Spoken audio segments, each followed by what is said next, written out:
Chapter 542. Byrne had worked in the Hoarfrost Manor for 16 years, and he knew that he was a guard hired by the owner of the manor. Most of the nobles who lived in the manor would not trust an outsider like him, so he was satisfied with his job of guarding the stables. He did not have many goals, and he only wanted to earn a living. Fortunately, this was not a high demand in the vicinity of Ampere Seal. When he was free, he could even drink a few cups of liquor that was specially brewed in the plantation at the foot of the Anceli Mountains. After all, the horses of the nobles were taken care of by someone else, so it was not his place to interfere. Byrne's job was literally to guard the stables, but only the stables. After all, the stables were the private property of the big merchant who owned the land. Soon he saw the nobleman who lived here today. He heard that it was the Count's knight who came back from the courtyard. Byrne quickly wiped his mouth and put away the leather pouch filled with liquor. He did not dare to drink too much, as he did not want to lose his job because his breath reeked of alcohol. Although it was easy to find a job near Ampere Seal, it was rare to find a job that was so easy and so well paid. He did not dare to look up at the high and mighty knight, so he quickly lowered his head and put on a respectful look. As usual, the knights acted as if they didn't see him and walked past him into the stable. Byrne was already cursing them in his mind. These bastard knights! It was as if he had learned all these dirty words since he was in his mother's womb. However, at this moment, Byrne heard a cold snort from a woman. He was slightly startled, and as a guard for more than 10 years, he immediately realized that something was wrong. But before he could react, a cold blade was placed against his neck. Byrne was so scared that his heart stopped beating. He thought to himself that he was done for. His body was drenched in cold sweat. He trembled as he turned around, only to see a beautiful face. Byrne subconsciously thought that if there was a princess, then this young lady in front of him must be the princess. Who allowed you to turn your head? Andrique's face was sour, as if someone owed her tens of millions of tor. The young lady's temper was not good, Byrne thought with trepidation. However, Brando quickly stopped the vampire maiden from fooling the poor, honest man. He couldn't help but think that these vampires were really boring. They knew that the manor's guards were unreliable, so there was no point in scaring them. Andrique glanced at him expressionlessly, then crooked her finger at the human guard in front of her. The guard's eyes immediately became confused. As a matter of fact, most of the spellcasters among the vampires were experts in bewitching others. Andrea was no exception. She was an expert in curse-type spells, but she also had some knowledge in bewitching spells. Controlling a guard who was not even iron rank was a piece of cake for her. However, this action only intensified Brando's suspicions. She could have easily solved the problem with a spell, but she insisted on teasing her prey like a cat toying with a mouse. He originally thought that Andrique was a cold-hearted girl, but he did not expect her to be as boring as other vampires. On the other hand, Mephistopheles did not have such bad habits. Other than their sexual orientation, they were not like vampires at all. They were so innocent that they were cute. Although they were indeed cute, the young lord sighed. Tell him to knock on the manor's door and say, Andrique said that the lord's Beanold's warhorse seems to have some problems. Tell them to hurry over and take a look. Brendel turned around to look at the stable, and immediately recognized the most expensive warhorse.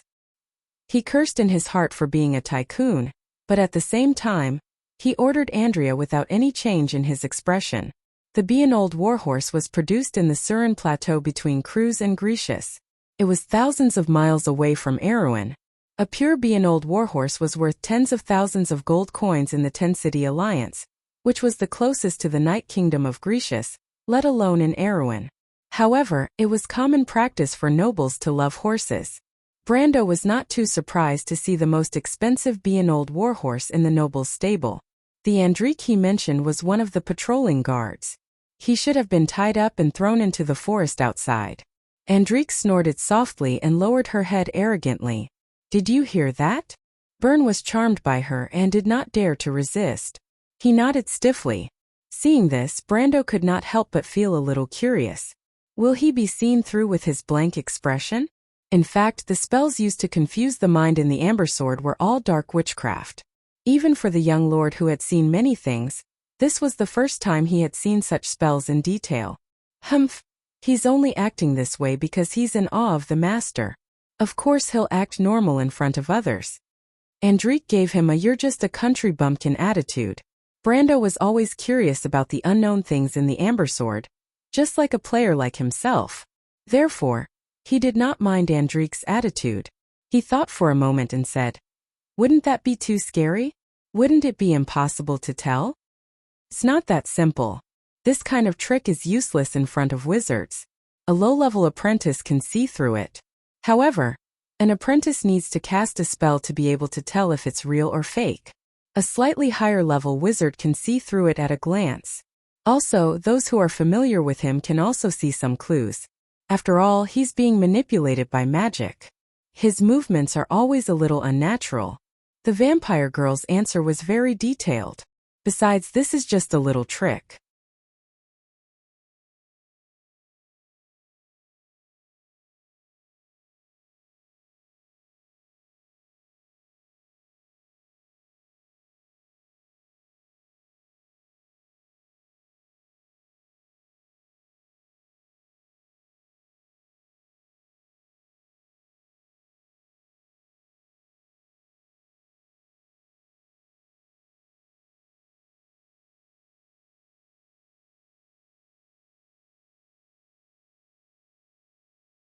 Chapter 544. Brando had just finished shouting when he suddenly realized that the knight who had rushed out of the room in a panic were not running towards him. Instead, they were screaming and running towards the outside of the house. Brando was stunned. What happened? He turned around and suddenly felt that the whole manor was trembling violently. It was as if a giant beast was walking on the ceiling. The wooden planks were making unbearable creaking sounds, and dust was constantly falling down. Not good. The Knight Captain Ronan's face changed. The voice had reached the stairs in a blink of an eye. "Watch him!" Brando shouted as he rushed out of the corridor and looked towards the stairs. He did not know when this manor was built. The stairs were built in the style of the flamboyant sculpture of Anson XI. But at this moment, the artwork was trembling violently as if it was suffering from asthma. The fakes of famous paintings hanging on the corridor fell to the ground like hailstones.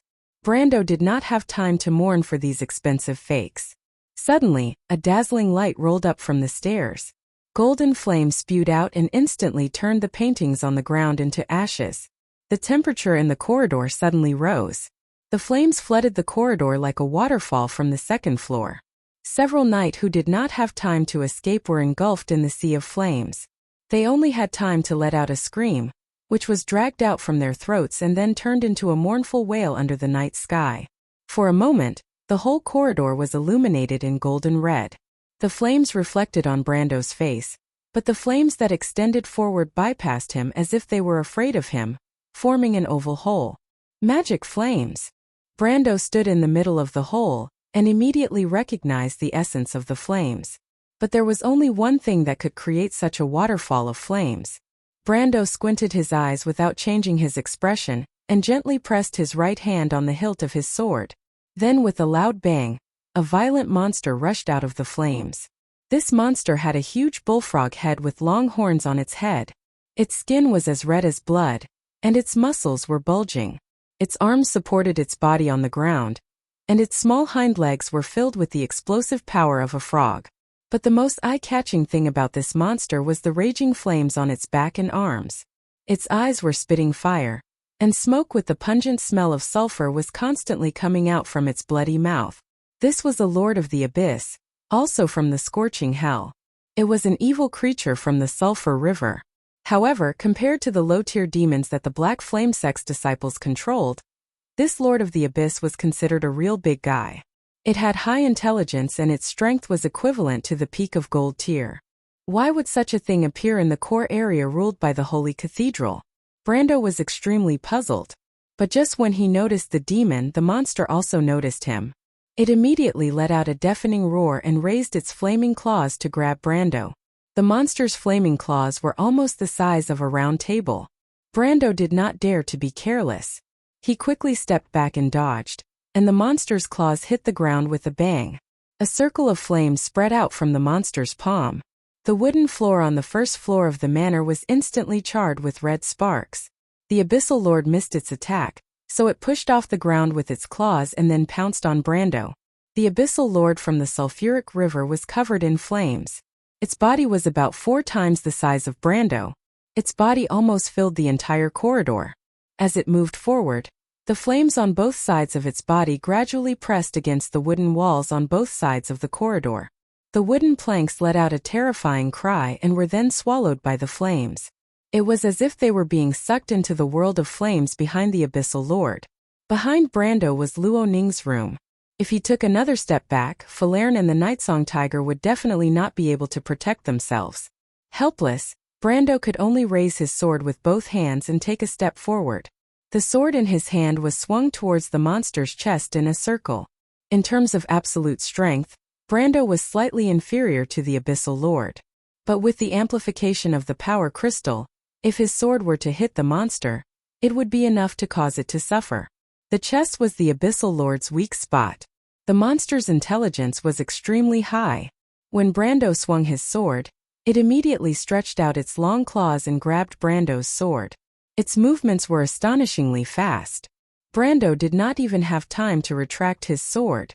The claws of the Abyssal Lord seemed to be made of metal.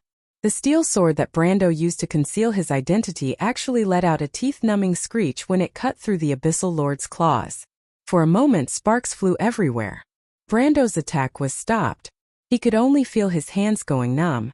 The Abyssal Lord's strength was at least 100 points higher than his. Fortunately, his base strength was also over 200 points, or else he would have been sent flying. Brando could not help but take a deep breath. The approaching Abyssal Lord's scorching hot breath almost set his lungs on fire. Even though he knew that this feeling was not real, he could not help but hold his breath. This Abyssal Lord was the most troublesome enemy he had encountered after Andesha. Although Devard the Eagle was far more powerful than this cursed beast, he had actually used a trick during the duel. If Devard had gone all out from the start, it would have been difficult for him to win without using the Planeswalker system. However, the Abyssal Lord from the Sulphur River was not like a human swordsman who had learned the etiquette of nobles. They were born to fight, and once they entered the state, they would only use 200% of their strength. At this moment, Brando felt that his eyebrows were about to burn. The thought flashed through his mind, but his body did not slow down. He threw away his sword without hesitation and raised his left hand to parry the Abyssal Lord's claws. At the same time, he lunged forward and punched with his right fist. The fool's frenzy! Get the hell out of here! Brendel roared and unleashed all his strength. His right hand seemed to have penetrated through the gap in space and landed directly on the monster's chest. There was a muffled sound like tearing silk, and just as the monster raised its head, the expression on its huge and ugly face froze at this moment. With a loud bang, it turned into a red blur and flew backward. Ah! The Nightsong Tiger, Falerne, and Mephistopheles, who had never seen Brando use frenzy before, were so frightened that they could not help but cry out. Ronan's face was pale. Of course he knew what the Abyssal Lord was. He thought that he would not be able to escape this time, but he did not expect that the Abyssal Lord would be able to send the Abyssal Lord flying with a single punch. Who was the real Abyssal Lord? He wiped the blood from the corner of his mouth. Demons were indeed the most resilient of all monsters. The Lord of the Abyss had the ability to reflect damage, and he did not have the time to deal with it. As a result, he was heavily injured as well. His status had turned yellow, and his HP had decreased by more than 300 points. This was the result of activating the Berserk innate talent and increasing his vitality by more than half. My lord, your hand! Mephistopheles suddenly covered their mouths. Brando's left and right hands were burning with hellfire, as if he was wearing a pair of flaming gloves. If it was a normal person's hand, it would have been burned to ashes. However, Brando's magic resistance was extremely high, and the flames were only a little hot. Brando waved his hand, and the flames on his hand suddenly retreated like a gust of wind. The Knight Captain, Ronan, looked at Brendel with even more reverence. He was definitely a monster. Ronan's feet were already on his sword, ready to break out of the encirclement and escape with the Count if he was distracted. Although he was a knight, his loyalty to the Earl was always his #1 priority. However, when he saw Brando make a move, Ronan could not help but sigh and give up on this unrealistic idea. He looked at the direction of the corridor. The originally terrifying Abyssal Lord was sent flying by Brando's punch. After it crashed through the wall behind it, it was buried under the wall. Even the flames on its body had weakened a lot. A moment later, a thick smoke suddenly emitted from under the rubble. Then sparks rose and formed a hexagram on the ruins of the manor. The hexagram quickly dimmed and turned into a pile of charred wreckage. The Abyssal Lord was actually killed by his punch. However, Brando was not too surprised. The power of his punch had almost reached the active elemental awakening stage, and it happened to hit the Abyssal Lord's weakness. Moreover, the Abyssal Lord was not a boss, so it was normal for it to be killed by a punch. The Abyssal Lord was too careless. It probably thought that humans would not dare to fight it in close combat. As a result, it was taken advantage of by Brando, who had monstrous magic resistance. Brando stared at the pile of ashes and panted. He turned to Falerne and said, "Abyssal Lords cannot be easily killed outside of the Sulphur River. After they receive fatal damage, they will transform into another form and be teleported back to the scorching hell. However, the teleportation circle will not take away the items they carry with them. Go and see if there are any spoils of war." "Why me again?" Falerne could not help but ask. "Because you are lucky." Falerne could not help but stare at him in confusion. However, Brando did not care. Instead, he turned back and stared at Ronan. When the explosion on the second floor was heard, this guy's expression changed. Coupled with the reaction of the night outside, these Yenbao people must know something about this Abyssal Lord. Brando did not believe that a high-level Abyssal Lord would suddenly appear in the core area of the Holy Cathedral controlled by Erwin. He stared at Ronan with a serious expression. "I don't think there is a spatial passage to the scorching hell in this manner. Sir Knight, I think you should know something about it, right?" Unexpectedly, Ronan, who had softened his attitude before, was unusually firm this time. He pursed his lips and shook his head without saying a word. At this moment, a series of soft footsteps suddenly sounded. Brando turned back because he heard the footsteps coming from the half-burnt and crumbling staircase. "I'm sorry, sir. I accidentally summoned this Abyssal Lord," a weak voice replied. "P.S. Chest tightness, shortness of breath, and panic for a week.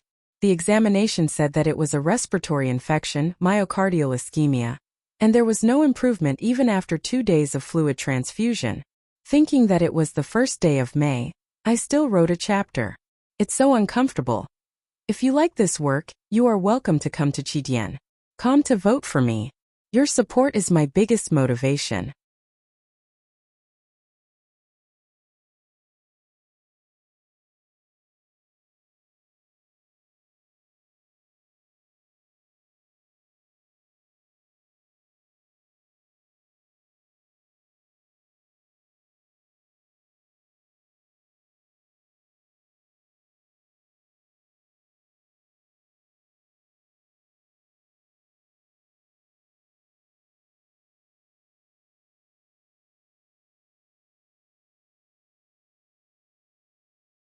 However, what really surprised him was the female knight's voice. There was no way he had heard it wrongly. Her voice was so clear even in his dreams. At that moment he almost thought that he had returned to more than 10 years ago. His senior sister was standing in front of all of them, leading them with her sword. He closed his eyes and it was as if time had turned back. That indifferent, calm, and warm face appeared in front of him again. Her smile was so warm that it made one's heart feel at peace. He almost blurted out that familiar name, but he held himself back. Maynard was born in Cypher. She inherited the snow-white skin of the people of Cypher. Her long black hair was like an obsidian against her fair skin. She was born to be a stunning beauty. She was known as the cold beauty among the knight. But from Brando's point of view, even though this female knight had a unique temperament that was similar to his senior, they were not the same person. He could not help but take a deep breath. His heart was filled with uncertainty, but in the end, he returned to his original question. Who is this woman? Brando was certain that he did not remember wrongly. Unless history had changed, there would not be a female knight in the royal faction. Even though he knew that history would change sooner or later because of him, the butterfly, but he did not expect the change to be reflected in such a small detail. It did not make any sense at all. He heard Freya call the female knight Maynard. Brando swore that he had never heard of such a name before. Even though it was impossible for him to know the background of all the nobles and socialites in Erewhon, Brando was confident that he would not miss out on some well-known NPCs. The fact that she was able to become a knight captain at such a young age meant that she was not an ordinary person. But unfortunately, Brando could not think of such a person even after racking his brain. There were two possibilities in front of him.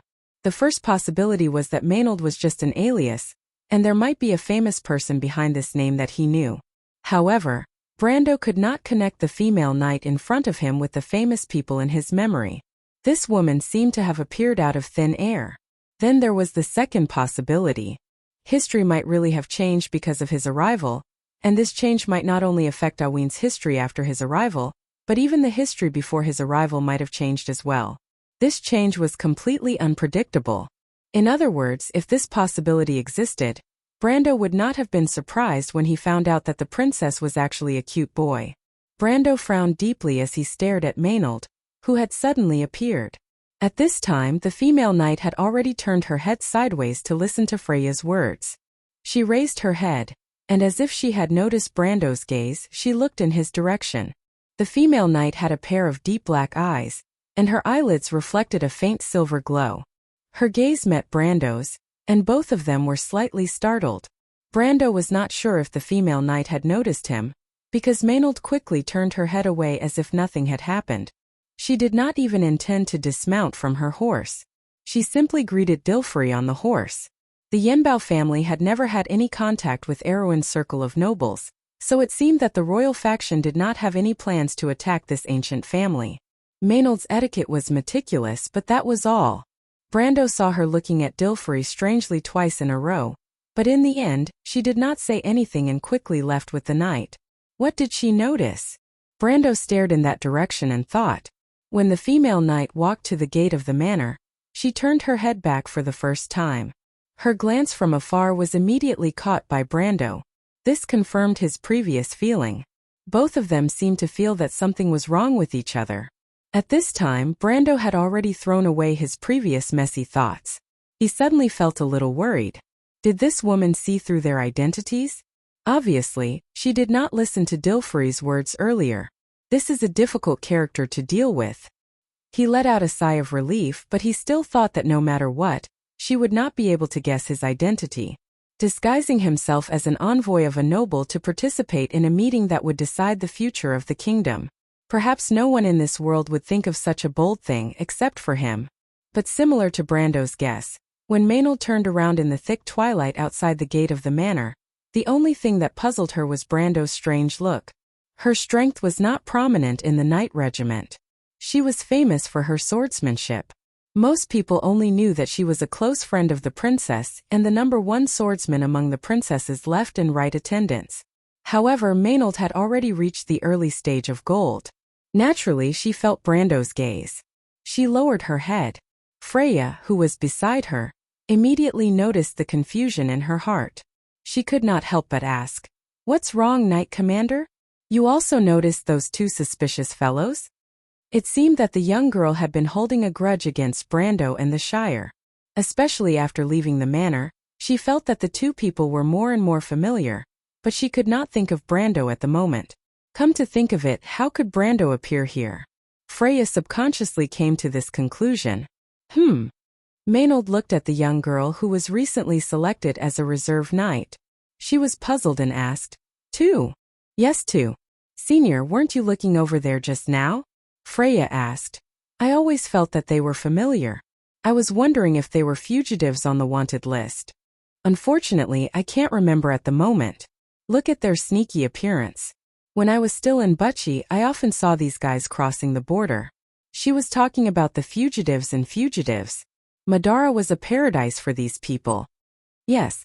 However, Maynard only responded, "Forget it. It's better to have less trouble." Freya looked at her female commander.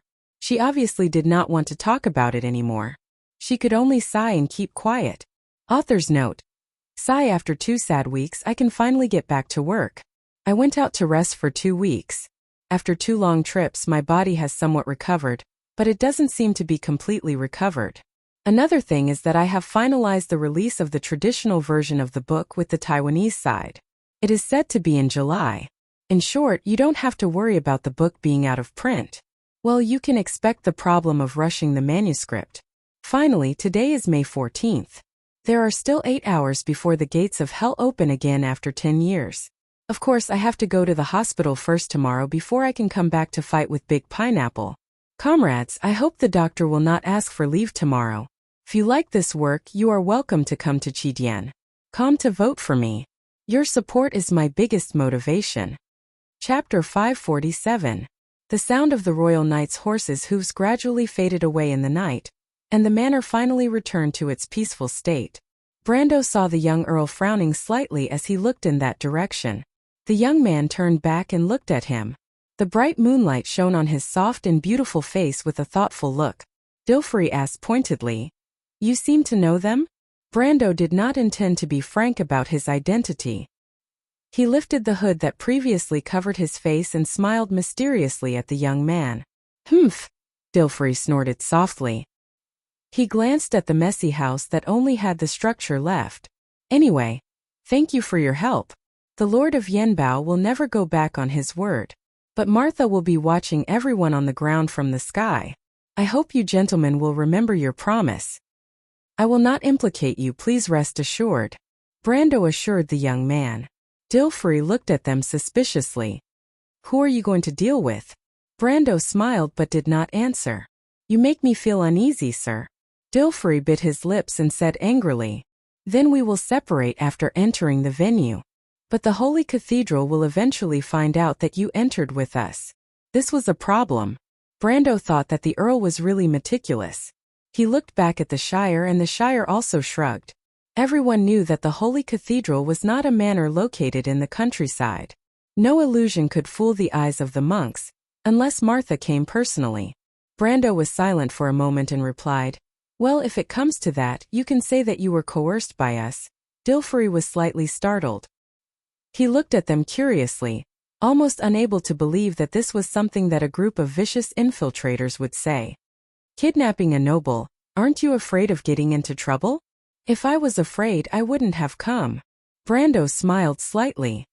"But you can threaten me to keep my mouth shut. You have something on me." Dilfrey frowned and looked at them in confusion. "Isn't that right? Can I understand that you are teaching us how to coerce you, Earl?" Brando could not help but ask with some amusement. No. The young man blushed.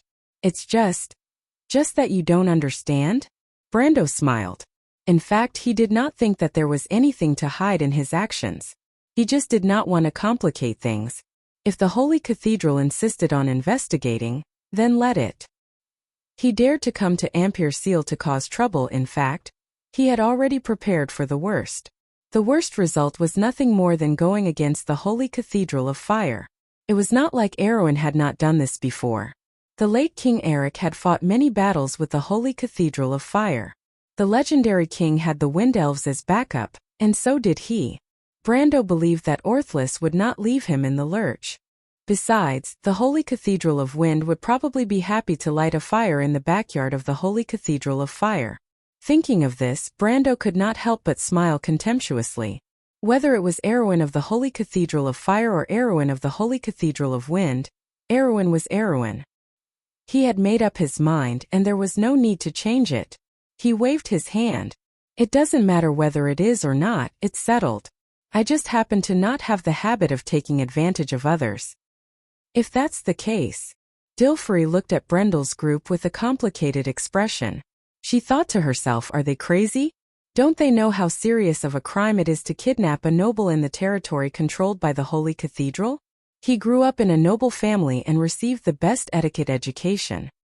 He was familiar with the gentle and elegant style of the nobles, but he had never seen or thought of such a crazy thing. He could not help but be stunned for a moment. "What do you think, Count?" Dilfrey's palms were sweating, and he did not know why his heart was pounding. "I know. Let's make an agreement under the witness of Lady Martha. Please don't worry if... Until the last moment I will not give you up. You are the most gentlemanly robbers I have ever seen." Brendel laughed again, thinking that this young count was really interesting. Could it be that you've seen a lot of bandits, my lord? No, I've seen some at the border. Dilfrey realized that he had said something wrong and quickly replied with a red face. Brando smiled. Then it's a pleasure to work with you, Count. In the past 16 years of his life, Dilfrey had never thought that he would be able to cooperate with a group of uninvited guests, or rather bandits in the forest. At least that was what he thought. But for some reason, he did not feel that he was unwilling to cooperate with them. He could not help but look at his two subordinates, the female knight Nia and the swordsman Ronan. The female knight looked unhappy, but Ronan just shrugged. Then, it's a pleasure to work with you. You are very good at bewitching people, my lord. On the way home, the Shire could not help but say so. It was hard to tell whether it was a compliment or a sincere admiration. On the way home, he told Amandina and the Roman the story of this trip. When he talked about the negotiation between his lord and the young Count of Yenbao, he could not help but mention this. I bewitched people. Brando rode on his horse, his hands circling around the merchant lady sitting in front of him. He could not help but tilt his head. When did I bewitch people? Are you talking about Andrique? Humph. The vampire lady who was riding on another horse not far away could not help but snort. She was riding on a tall pure black warhorse. This was the color she insisted on choosing. No, that's not what I meant. The Shire sat on a yellow-brown horse and hurriedly explained. I wanted to say that my lord took out the recording crystal at the right time and perfectly attacked the Count's last line of psychological defense. It reminded me of the wandering Noxians in the Highlands. You should have heard that the Noxians are famous for being unscrupulous merchants in Karsuk. The Noxians are synonymous with unscrupulous merchants everywhere, not just in Karsuk. Also, can't you compare something better? Brando replied in a bad mood. But then again, I remember that the recording crystals made in the fief are kept by Miss Amandina, right? The Nightsong Tiger suddenly asked. My lord, how did you think of asking Miss Amandina for such a thing? Did you already know that the Count was studying occult magic? Recording crystal. Brando took out a crystal ball. Are you talking about this? He smiled and threw the crystal ball into the bushes by the side of the road. My lord? The Nightsong Tiger was stunned.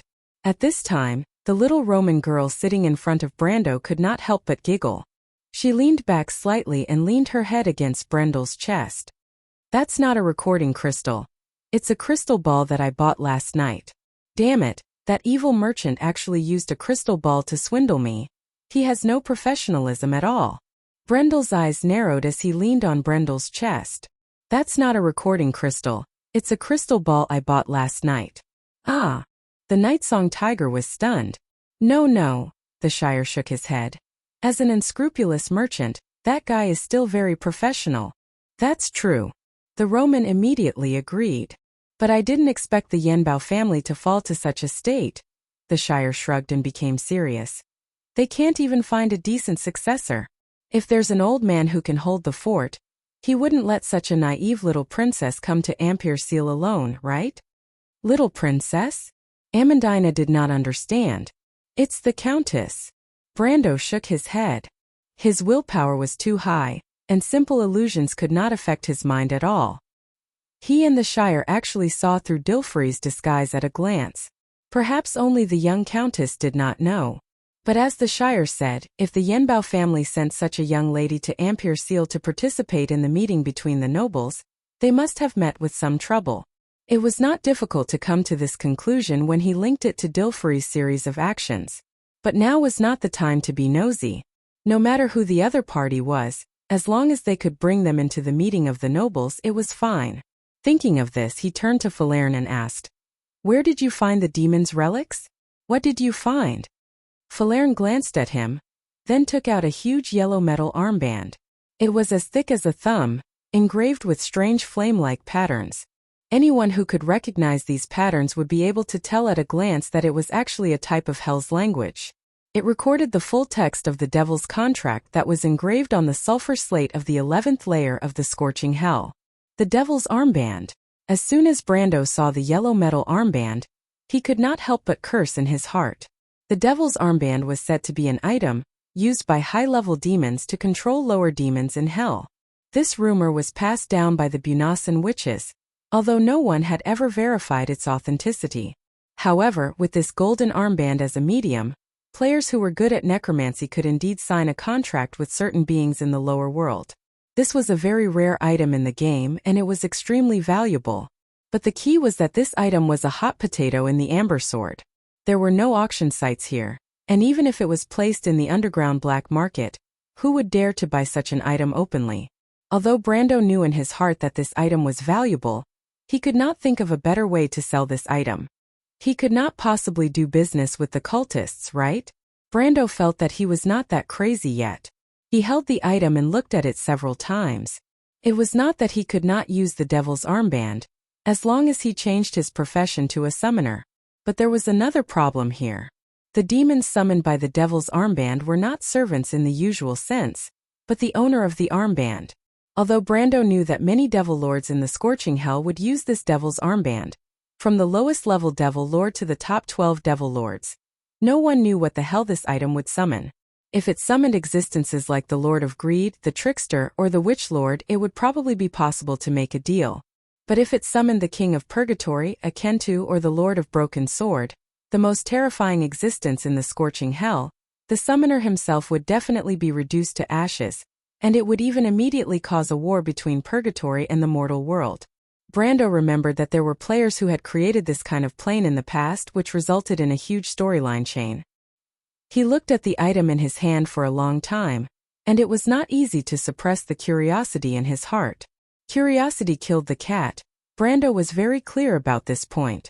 He carefully put the item in the dimensional space, and decided to leave it alone for the time being. After all, he felt that with how unlucky he was, he might really summon the King of Purgatory, a Kentu. However, when Falerne saw his strange behavior, she could not help but ask, "What is this?" "A ticking time bomb." Brando answered somewhat helplessly. To be continued. If you like this work, you are welcome to come to Chidian. Come to vote for me. Your support is my biggest motivation. Chapter 548. The gray sky seemed to be covered with a layer of frost. Marquis Yoakum exhaled white air from his mouth as he looked away from the magnificent railings of the manor. There was a faint smile on his thin and pale face. "What a terrible weather, my lord." The attendant behind him could not help but complain. Marquis Yoakum had been wearing a mink coat. He just rubbed his hands and said, "Although the temperature is lower than the winter when the ice melts, no matter how cold it is, it can't stop our hearts from burning. It's ambition, isn't it?" Marquis Yoakum smiled but did not answer. He put his hands back on the railings and silently watched the two carriages led by the night pass through the bare avenue and stop in front of the manor's gate one after the other.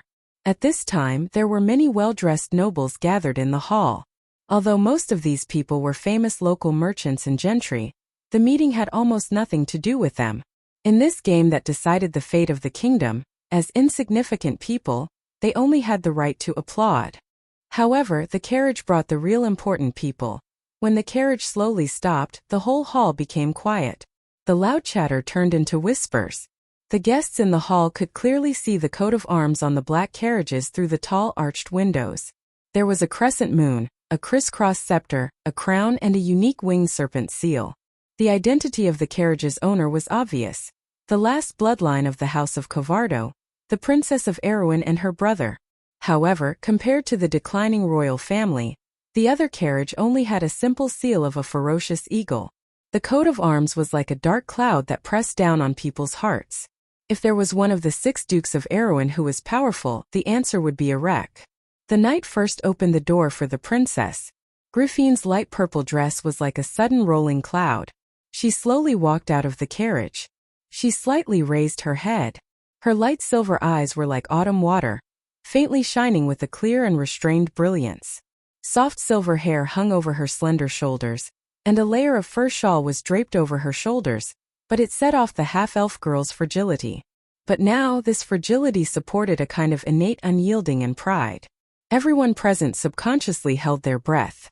They had heard that the princess of the kingdom was the brightest pearl on Erewhon's crown, but only when they saw it in person did they understand that the rumors were true. That old guy a wreck, this was the thought in the hearts of most of the people present. But Marquis Yoakum, who was on the balcony, only showed a profound smile. He lowered his head and sniffed the musk on the mink gloves. He thought to himself, Duke Erek actually appeared with Her Royal Highness. What a cunning guy. Is this a footnote for the frequent contact between the two sides? But in his opinion, what kind of price this little girl from Kurt sold herself to was the most interesting thing. The door of the second carriage opened, and the people present inevitably felt suffocated. Even Joachim on the balcony could not help but frown. Duke Erek under the handrail did not look as old as the rumors said. His hair was gray. His eyes were like an eagle, and his serious face was full of dignity. His lips were thin, and even the beard on his chin was meticulously groomed. It could be said that compared to most of the nobles, the Duke looked more dignified. He was wearing a black sable robe, under which a light silver breastplate was faintly discernible.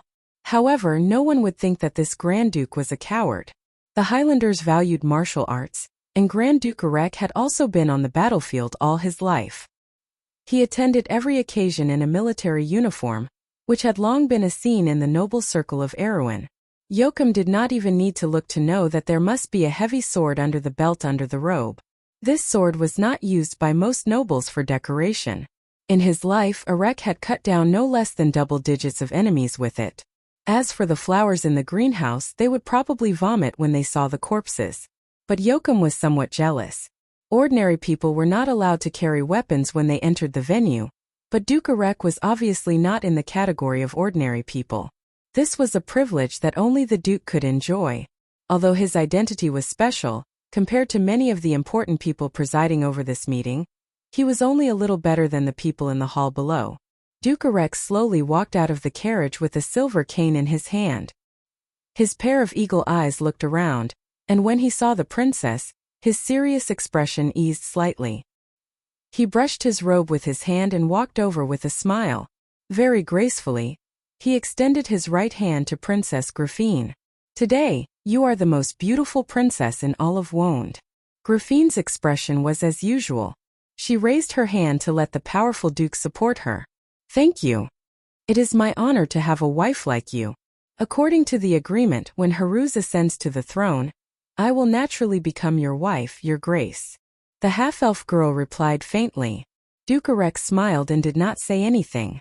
Behind them were Duke Erek's close vassals and the royal factions Oberway, Makarov, Fleetwood, and others. These people looked at each other face to face, and on the surface they seemed to be harmonious.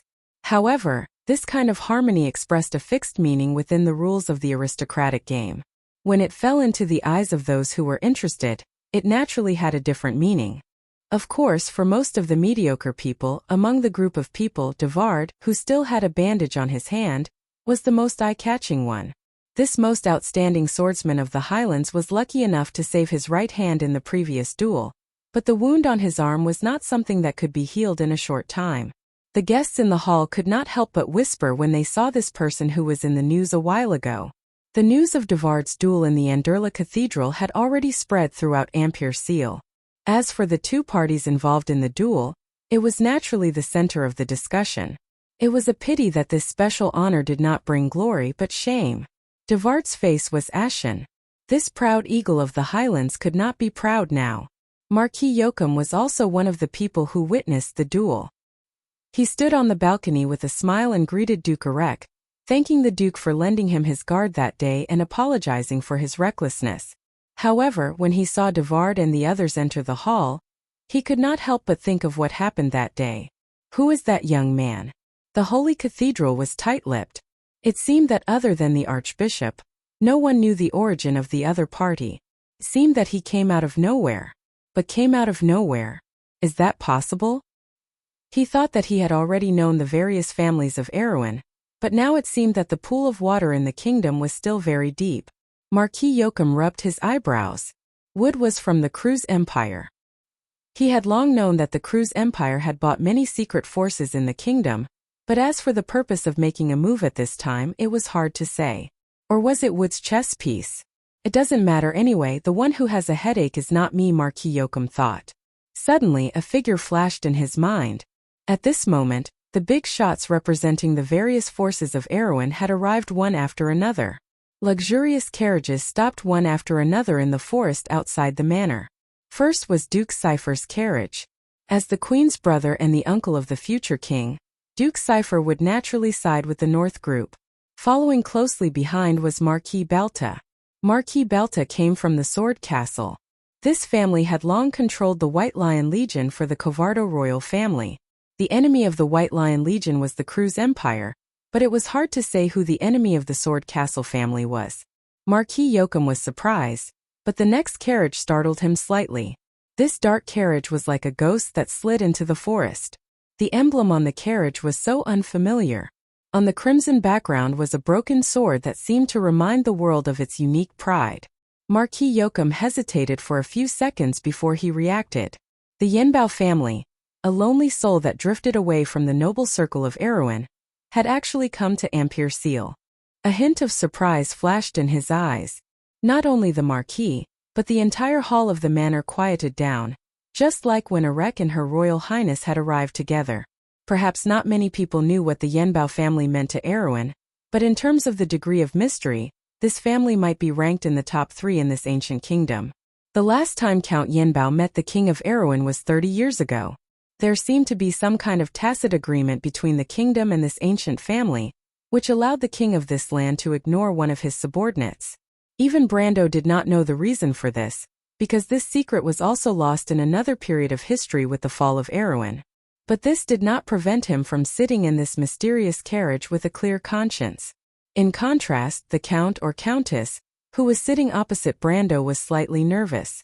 Dilfrey had never had the experience of sharing a carriage with a strange man in her life. Usually, it was the female knight, Nia, who accompanied her. But today Brando was playing the role of her aide and vassal. It was natural for an aide to share a carriage with the lord. When the carriage stopped, Brando lifted the curtain and looked out. He saw the royal carriage and Erek's carriage parked in the most eye-catching position, as well as Freya and Maynard beside the carriage. The future goddess of war was actually dozing off. Brando could not help but feel a little funny, but his heart was warm.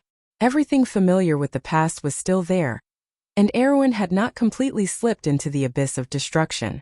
Everything seemed to be turning around. Sometimes he was really worried that this was just an unreal dream. But only when he saw Freya's face, which still had some of the youthful face of a young girl from Bucci, the face that belonged to the future goddess of war, did he feel that everything had become real again, as if he could touch it with his hands. Then he withdrew his gaze. At this time, the knight outside the carriage had already opened the door. The one who opened the door was Nia, and the female knight glared at him unhappily. Brando did not care. He got out of the carriage first, and then extended his hand to the countess. Dilfrey hesitated for a moment, then took his hand and jumped out of the carriage. As soon as the two got out of the carriage, they attracted a lot of attention. Of course, Brando did not think that these gazes were directed at him. In fact, they were. Everyone in the manor was surprised by Dilfrey's age. She was wearing a countess robe, and the 3 silver lines on the fur robe proved her identity. Yenbao had a new heir. But among all the people present, at least one gaze fell on Brando. "It's you." Devard, the eagle of the Highlanders, who had been silent all this time, suddenly let out a roar. The roar was so loud that it made people wonder if it was made by the thin body of the swordsman.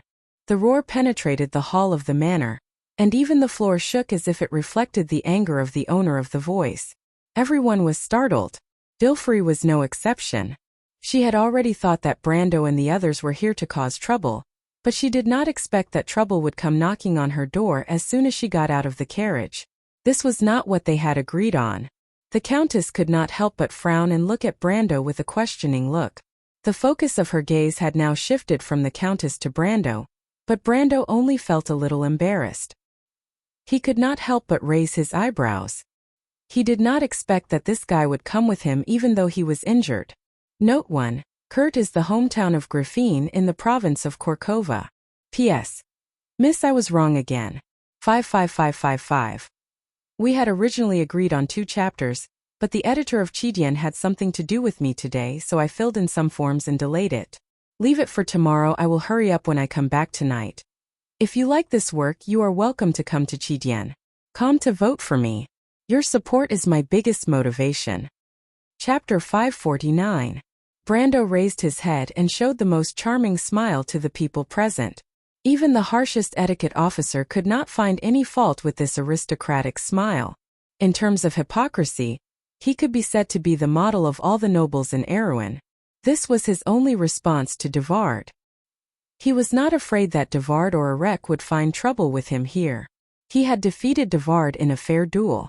At the time of the duel, there were at least 3 famous witnesses, including Marquis Yoakum. He could be praised for being merciful by not killing Devard at that time. Those who could make it to this venue were not stupid. Everyone immediately reacted. It's him. He cut off Devard's hand with a sword. The hall was in an uproar. So young. How is it possible? Martha above, I have heard in my early years that the Highlander's eagle has the strength of elemental awakening. This young man can defeat Devard? It can't be. He is not even 20 years old. The guests were discussing. The whispers were like a whirlwind that quickly spread among the crowd. The emotions of surprise spread, and even the noble Princess Graphine could not help but cast a surprised glance at Brando. Grand Duke Erec raised his eyebrows and did not hide the gloominess between his eyes. On the other hand, Duke Cypher's fox-like face showed a playful smile.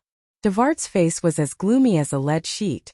He was just speechless for a moment when he saw the enemy he had been searching for appear here, but he had forgotten the situation he was in. As the loser of the duel, his private revenge here would only make him a laughingstock in the noble circle.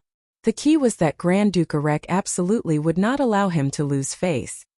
That's right, I also heard that Archbishop would personally baptize him. When the Highlander's eagle clenched the hilt of his sword, someone dropped a heavy bomb in the crowd. This dose of medicine was even more shocking than the first dose, and the hall fell silent. The person who spoke was a gentleman. He was stunned to find that the hall had quieted down as soon as he spoke. How many years had it been since the Archbishop of Ampere Seal personally baptized someone? What kind of honor was that?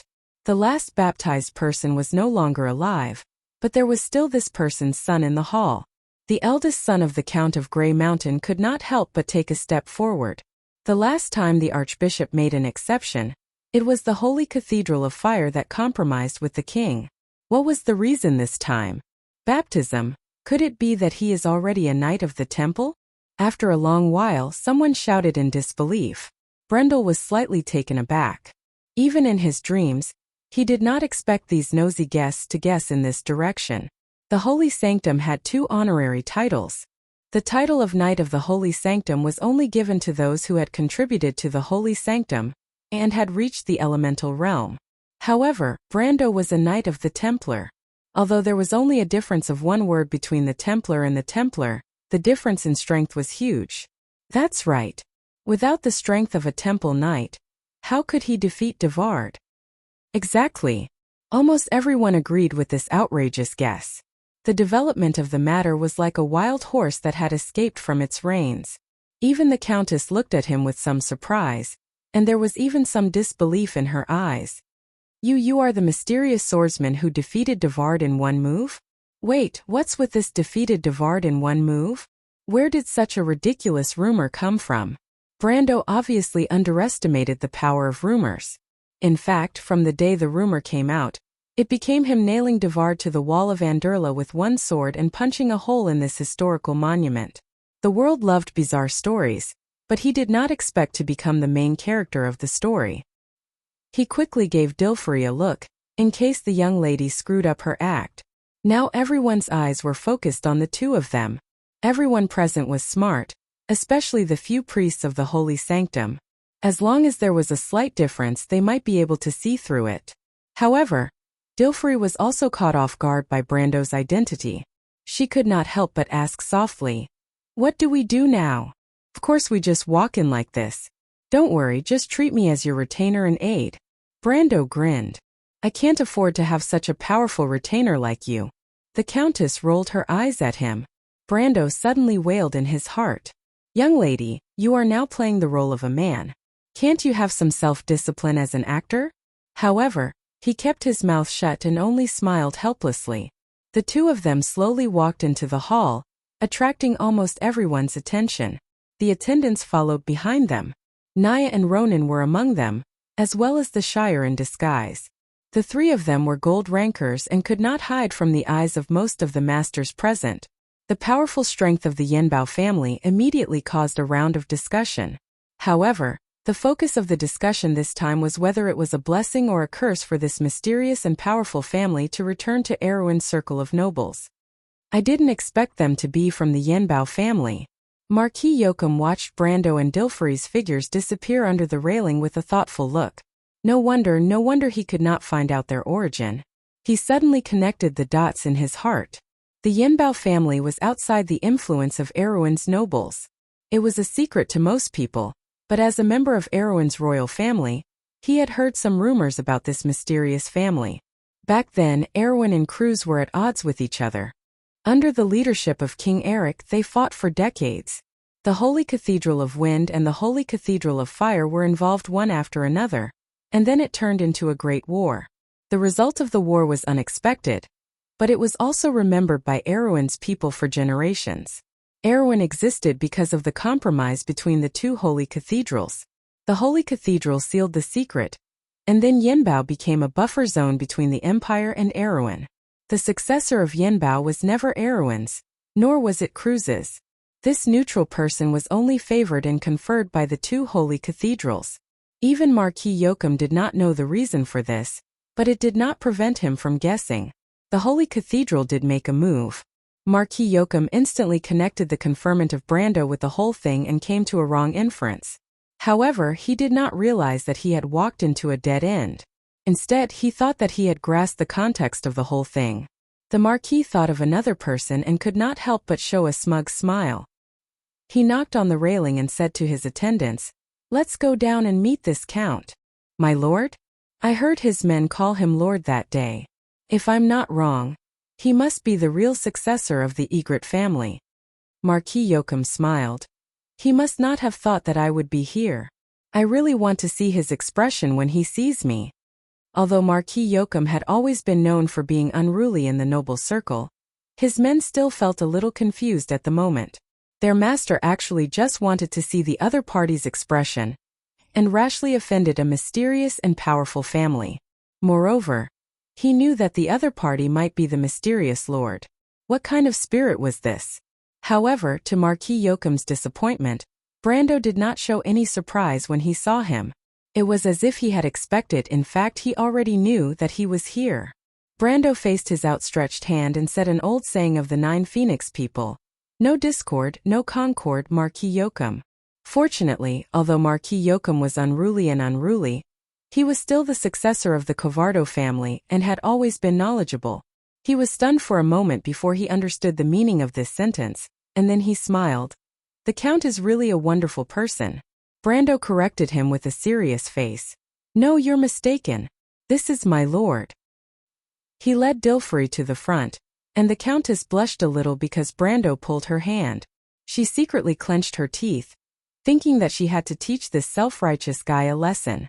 But after thinking about it, she felt somewhat discouraged, because she couldn't think of any way to teach a temple knight a lesson. No wonder he was not afraid of me exposing him.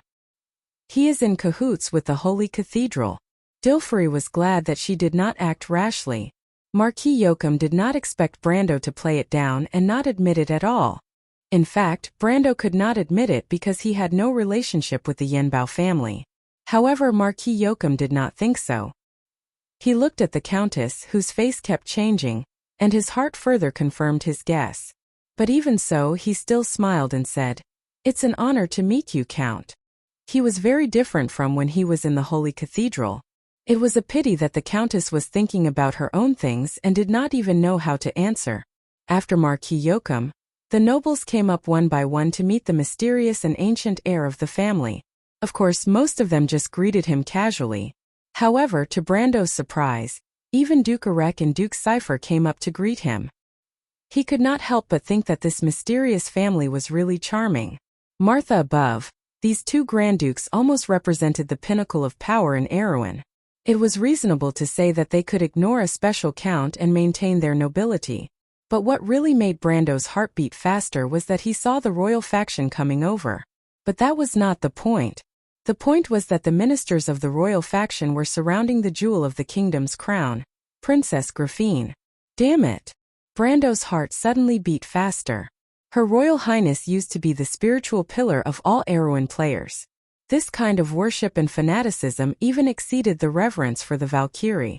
Because Her Royal Highness was the one who had always inherited the will of Erewhon. It could be said that without her, there would be no new Erewhon in the future. Although history had already passed, that meaningful memory would always be eternal. In the Amber Sword, Brando had only seen Her Royal Highness a few times in public places. He was a player and always had the perspective of a bystander, but he still remembered the scene of the tsunami of cheers. It could be said that every Erewhon player had a special feeling for the princess, and he was no exception.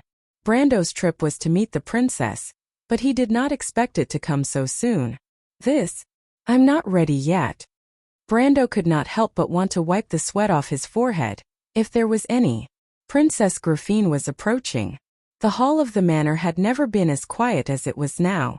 This strange silence finally made Freya, who was dozing off by the carriage, feel that something was wrong. She shook her head and blinked her eyes to wake up. You're awake. Maynard turned her head.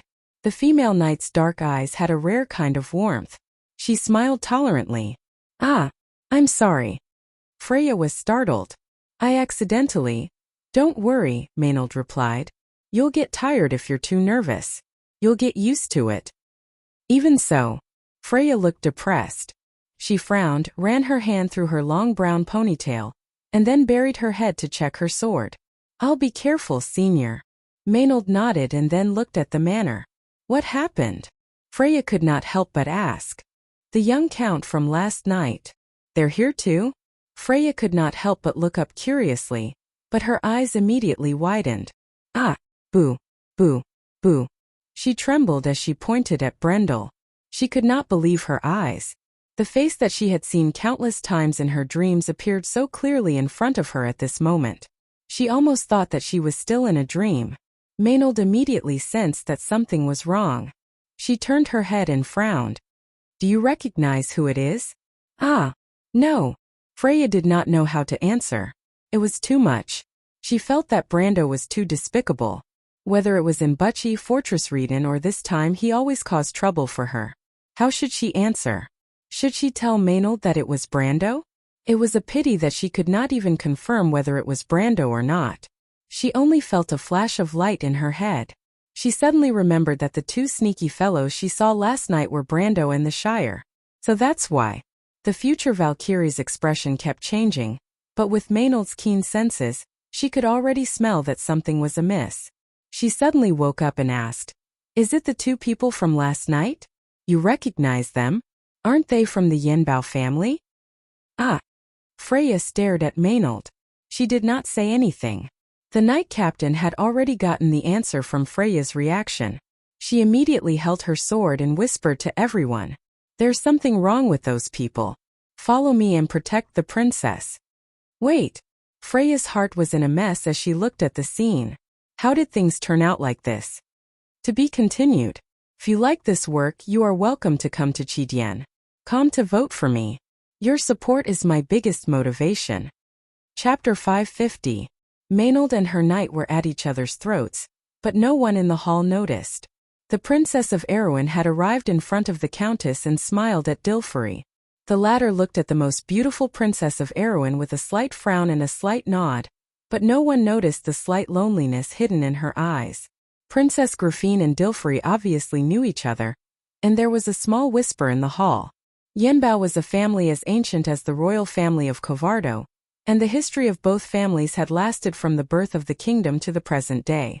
It was not surprising that its members knew the heir of the royal family. It was rumored that the royal family maintained a mysterious relationship with some ancient traditional families, and now it was confirmed. Her Royal Highness's actions immediately attracted the attention of several powerful figures present. Only Marquis Yoakum looked at this scene with a smile that did not look like a smile. He stood at the side, raised his wine glass filled with blood-like liquid and said softly, Viruisat. But at this time, the commotion outside the manor finally reached his ears. He had been standing alone by the window after greeting Brendel earlier, so he was the first to notice the commotion outside. He turned around and saw the movements of the royal knights, and his expression changed drastically. Griffine turned her gaze to Brendel. Looks like Yinbao's former glory can be further enhanced. I'm really envious of your luck. Also Dilfrey. Oh Dilfrey, is this your knight? Why didn't I see him last time? Her silver eyes had a trace of envy and regret, but her voice was calm and full of sincere blessings. Everyone present knew why the princess had said that. A young man who entered the gold realm at the age of 20 could be regarded as an elemental awakener, because such a genius would eventually reach that level. And an elemental awakener was a powerful existence that could change the balance of power in any country. The royal family of Covardo originally had more power than many nobles under the rule of the dynasty, but after the separation of the north and south, Griffine knew very well that the power in her hands was not necessarily more than that of the dukes.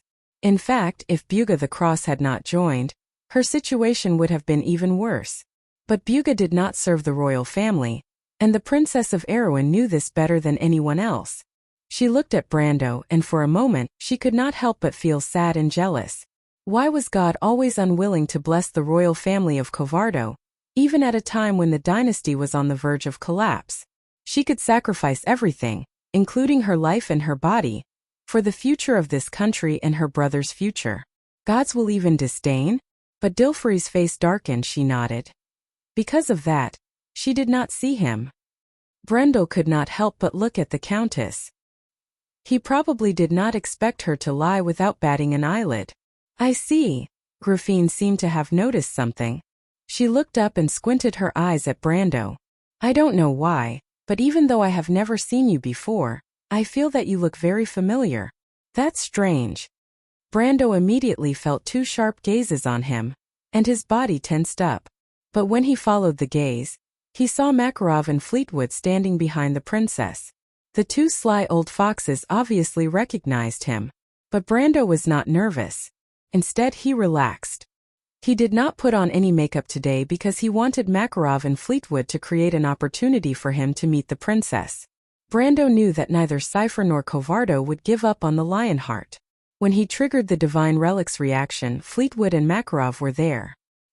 He believed that Fleetwood would be able to tell that the reaction had something to do with the Lionheart. In fact, when Erewhon's envoy appeared at the Green Tower, it meant that Oberg VII was aware of it. As his only beloved daughter, Brando did not believe that Princess Griffine did not know anything about it. Now that the person involved was right in front of them, he believed that the royal faction would make a move. However, Brando did not know that the Lionheart had already appeared in the world and was in Freya's hands. Otherwise, he would not have thought of such an idea. It was just that the royal faction had sealed off the news too well, and not many people knew about the Lionheart. Freya's performance at the Knights' Conference had attracted attention instead of the sword in her hands. It was because of these reasons that Brando had misunderstood her today. Brando did not intend to answer the princess question. He was now playing the role of Dilfrey's retainer. Although the princess question was directed at him, he did not have the right to speak here. He looked at Dilfrey, and the latter replied awkwardly, "Your Highness." Griffine smiled. "Dilfrey, are you worried that I will steal your man?" Of course not. In fact, the Countess did not know that House Yinbao and House Covardo had a close relationship. This was one of the biggest secrets of the royal family. She had known Griffine since she was young, and she knew how competitive the princess was. However, if Brando was really her subordinate, she would not be at ease with this sister of hers. But since she knew that Brando had no relationship with her, she did not say anything. At this time, a slender figure parted the crowd and came in front of the princess. Brando saw that it was a middle-aged man wearing a black suit. His face was slightly long and his eyes were sharp. He must have a high status to be able to come in and out of this place. But what made him feel strange was that the man looked familiar, so he could not help but take a second look. His attention attracted the man's attention. Oberway turned his head and was slightly startled. Brando did not recognize him, but he recognized Brando. He was the Wolf Knight Oberway that Brando had met once in Fortress Reden. He had also praised Brando's talent in front of Griffine, but he could not help but be stunned when he saw Brando here today. Why is this guy here? The noble who was known for his shrewdness frowned. The first thing that came to his mind was Brando's identity as a knight of the Highland. Lord Oberway, what happened? The princess noticed Oberway's expression and couldn't help but remind him. The wolf knight looked deeply at Brando. A wolf would always remember its prey. Oberway's gaze made Brando frown. He did not know where he had met this guy before, but he obviously recognized him. But he still wanted to confirm. But Oberway had already turned his head. Brando only saw him give the princess a look. Something has happened outside. Ask everyone to leave. Oberway's voice was not loud, but it unexpectedly covered the whispers in the hall. Everyone quieted down. What happened? Griffin's beautiful eyebrows knitted together. This was the territory of the Holy Cathedral. If something happened, it would not be a small matter. There are heretics outside. Oberway replied. Heretics? With a boom, the whole hall seemed to be ignited. The Holy Cathedral of Fire was not xenophobic. Other than the 5 holy cathedrals that did not interfere with each other, some small sects or mystical cults were mostly allowed to spread between various countries. But the 5 holy cathedrals only mentioned one heretic, and that was the cultists who followed the Twilight or the Dark Dragon. Regardless of how the cultists appeared in the central area under the jurisdiction of the Holy Cathedral, it was rumored that the cultists were mostly cruel, evil, and crazy. Of course, most of the nobles present were unwilling to be buried with these lunatics. So for a moment some noblewomen even screamed. Not to mention these ordinary nobles, even Griffin and Brando could not help but be shocked. Erwin's princess was shocked that the cultists had sneaked into the hall, but Brando was shocked that such a thing had never happened in history. So in comparison, the latter was more shocked. What is going on? Griffin saw that the monks of the Holy Cathedral had begun to maintain order. Several of them were at the center of the hall. Even if they wanted to look outside, they could not see the situation outside the manor. She was very clear about this, so she asked directly. But this time the usually shrewd lone wolf shook his head. In fact, even Maynard, who first discovered the cultists, did not know what was going on. Initially, she deduced from Freya's information that Brando and the rest were harboring evil intentions toward the princess. So she immediately ordered her knights to prepare to protect the royal faction in the hall. But she did not expect that the moment she gave the order, the entire manor would be in chaos as soon as the knights drew their swords. The cultists seemed to have appeared out of nowhere. They had disguised themselves as all kinds of people. Some were the attendants of the nobles, and some were even the guards of the manor. When they saw the knights of the princess draw their swords, they immediately drew their swords as well. Then, as if premeditated, they split into 2 groups. One group charged at the knights of the royal family, while the other group charged straight into the manor. The guards in charge of the manor did not expect the guards brought by the nobles to be enemies, so they suffered heavy casualties as soon as they met. When this happened, everyone could not help but be shocked. Only Maynard was certain that Brendel's plan had been exposed, and she was desperate. She was a qualified soldier, and at this moment she did not panic at all. She immediately drew her longsword and ordered everyone around her. Don't tangle with these people. Their target is the nobles in the hall. All knights, listen up, immediately open a path and follow me. After that, she stabbed her sword into the heart of one of the cultists who pounced on her. Then she pulled her sword back without a trace of blood on it. Her movements were so fast that the people around her did not even have time to see it clearly. At this moment, there were quite a number of noble guards present. They were just momentarily stunned by the scene in front of them. When they heard such a calm and firm command coming from the hall, they immediately reacted and pulled out their weapons to attack. It wasn't that Maynard could command these guards with the prestige of the royal family, but it was entirely because most of the nobles who were able to participate in a Rex conference were of extraordinary status. Even if one of the nobles in the hall was injured, it was a price that the servants couldn't afford to pay. After all, the cultists who stayed outside were in the minority. As more and more noble guards joined the battle, the temporary line of defense that they had built at the periphery suddenly opened up a few long gaps. But the noble guards were not happy at all. These cultists lived up to their reputation of being fierce. They would often fight back at the last moment, but not one of them fled. When they thought of how many of these fierce people had killed their way into the manor, everyone present could not help but feel depressed. Due to the strength of the Holy Cathedral, The nobles were ordered to leave most of the guards outside the manor. Now that the accident had happened, everyone present could not help but curse the Holy Cathedral of Fire's despicable actions. Maynard was no exception. She frowned. Although Fleetwood was by the side of the princess, a wizard was still inferior to a warrior in close combat. Especially when the young man was a gold ranker or even had the strength of an elemental awakener. If he was close enough to the princess, Fleetwood would not be able to stop him in time. Maynard's hand gripped her longsword, and even her knuckles turned white. She just had to wait for the royal knight to break through the cultist's direction and immediately attack the manor.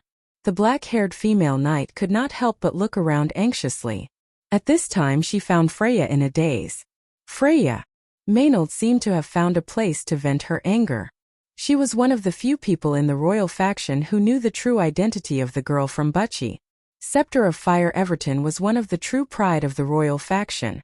It could be said that without Everton, the royal faction would not exist today. As for Everton's only blood relative, Maynard's feelings were somewhat complicated. Freya was not always able to satisfy her, even though she admired her hard work, but being overcautious and hesitant was not a quality that a general should have. How could such a person bear the honor of Scepter of Fire? Moreover, there was also that dream. Maynard shook her head and tossed her nervous thoughts out of her head. She looked at Freya sternly, and the latter seemed to have just reacted to the situation. You would have died 10,000 times if you were to be in a daze on the battlefield. Her tone could not help but become colder. I'm sorry, Senior Maynard. Freya was startled and quickly replied. I was distracted by something else. Your explanation better be convincing. Maynard replied. Duke Erect's guards. Freya frowned as she looked at the side of the carriage and whispered. Senior Maynard, although they are attacking, but they are scattered around the carriage. It is clearly more of a defensive orientation than what we learned in the tactical class. This is the basics of the basics of the basics in Erwin's infantry drill manual. Duke Erect's guards should be soldiers, they should know this, right? Maynard's eyes brightened slightly. She could hear the hidden meaning in Freya's words and immediately reacted. It was impossible for so many cultists to appear in the area controlled by the Holy Cathedral, especially when these cultists had infiltrated the guards. They must have made a deal with someone powerful behind them. The guards of nobles were not so easily replaced, and there was a strong stench of conspiracy behind this. Be careful of them, Maynard replied coldly, but she was frowning inwardly. Her Royal Highness was negotiating with Duke Erect, and what was the other party's intention with this move? Or was he trying to frame her? She did not say anything when she thought of this, but she did not know that Freya, who was beside her, was greatly relieved. This young girl from the countryside of Wuxia was overjoyed, thinking that Brando would not harm her Royal Highness after all. To be continued. If you like this work, you are welcome to come to Chidian. Come to vote for me. Your support is my biggest motivation. Chapter 551. Bang! A crisp sound was heard, and the arched window shattered like butterflies. The cultists swarmed into the hall. Some of them were wearing the robes of monk soldiers, while others were wearing the clothes of the nobles. Their faces were cold as steel, and the swords in their hands glinted coldly.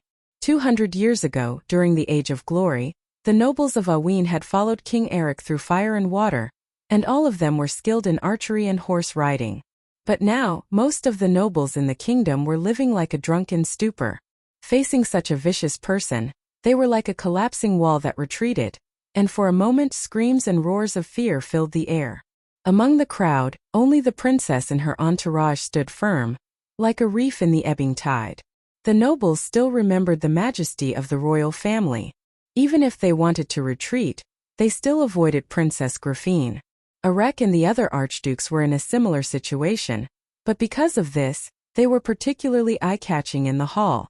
The cultists were like tigers in a flock of sheep, cutting a path through the crowd with their swords. It was as if they were cutting off thorns instead of human limbs. Blood flowed like a river, and the screams of fear finally turned into mournful howls. Grafine's face was as cold as steel. No matter what, everyone present was once her father's subjects. Now that they were dead under the swords of these cultists, she was angry at the Holy Cathedral for not doing anything. On the other hand, she gently held the hand of Wolf Knight beside her. Oberway. Your Highness. The great Taoist master of the palace raised his snow-white eyebrows and shouted before she could. I know what order you want to give, but please take back your order and quickly hide in a safe place. It's not good to stay here for long.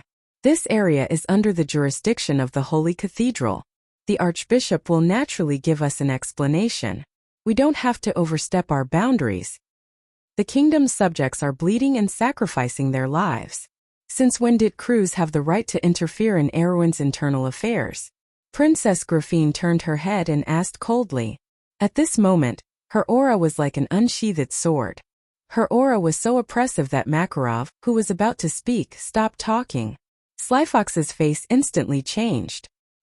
He couldn't help but muse to himself that this princess truly lived up to her reputation.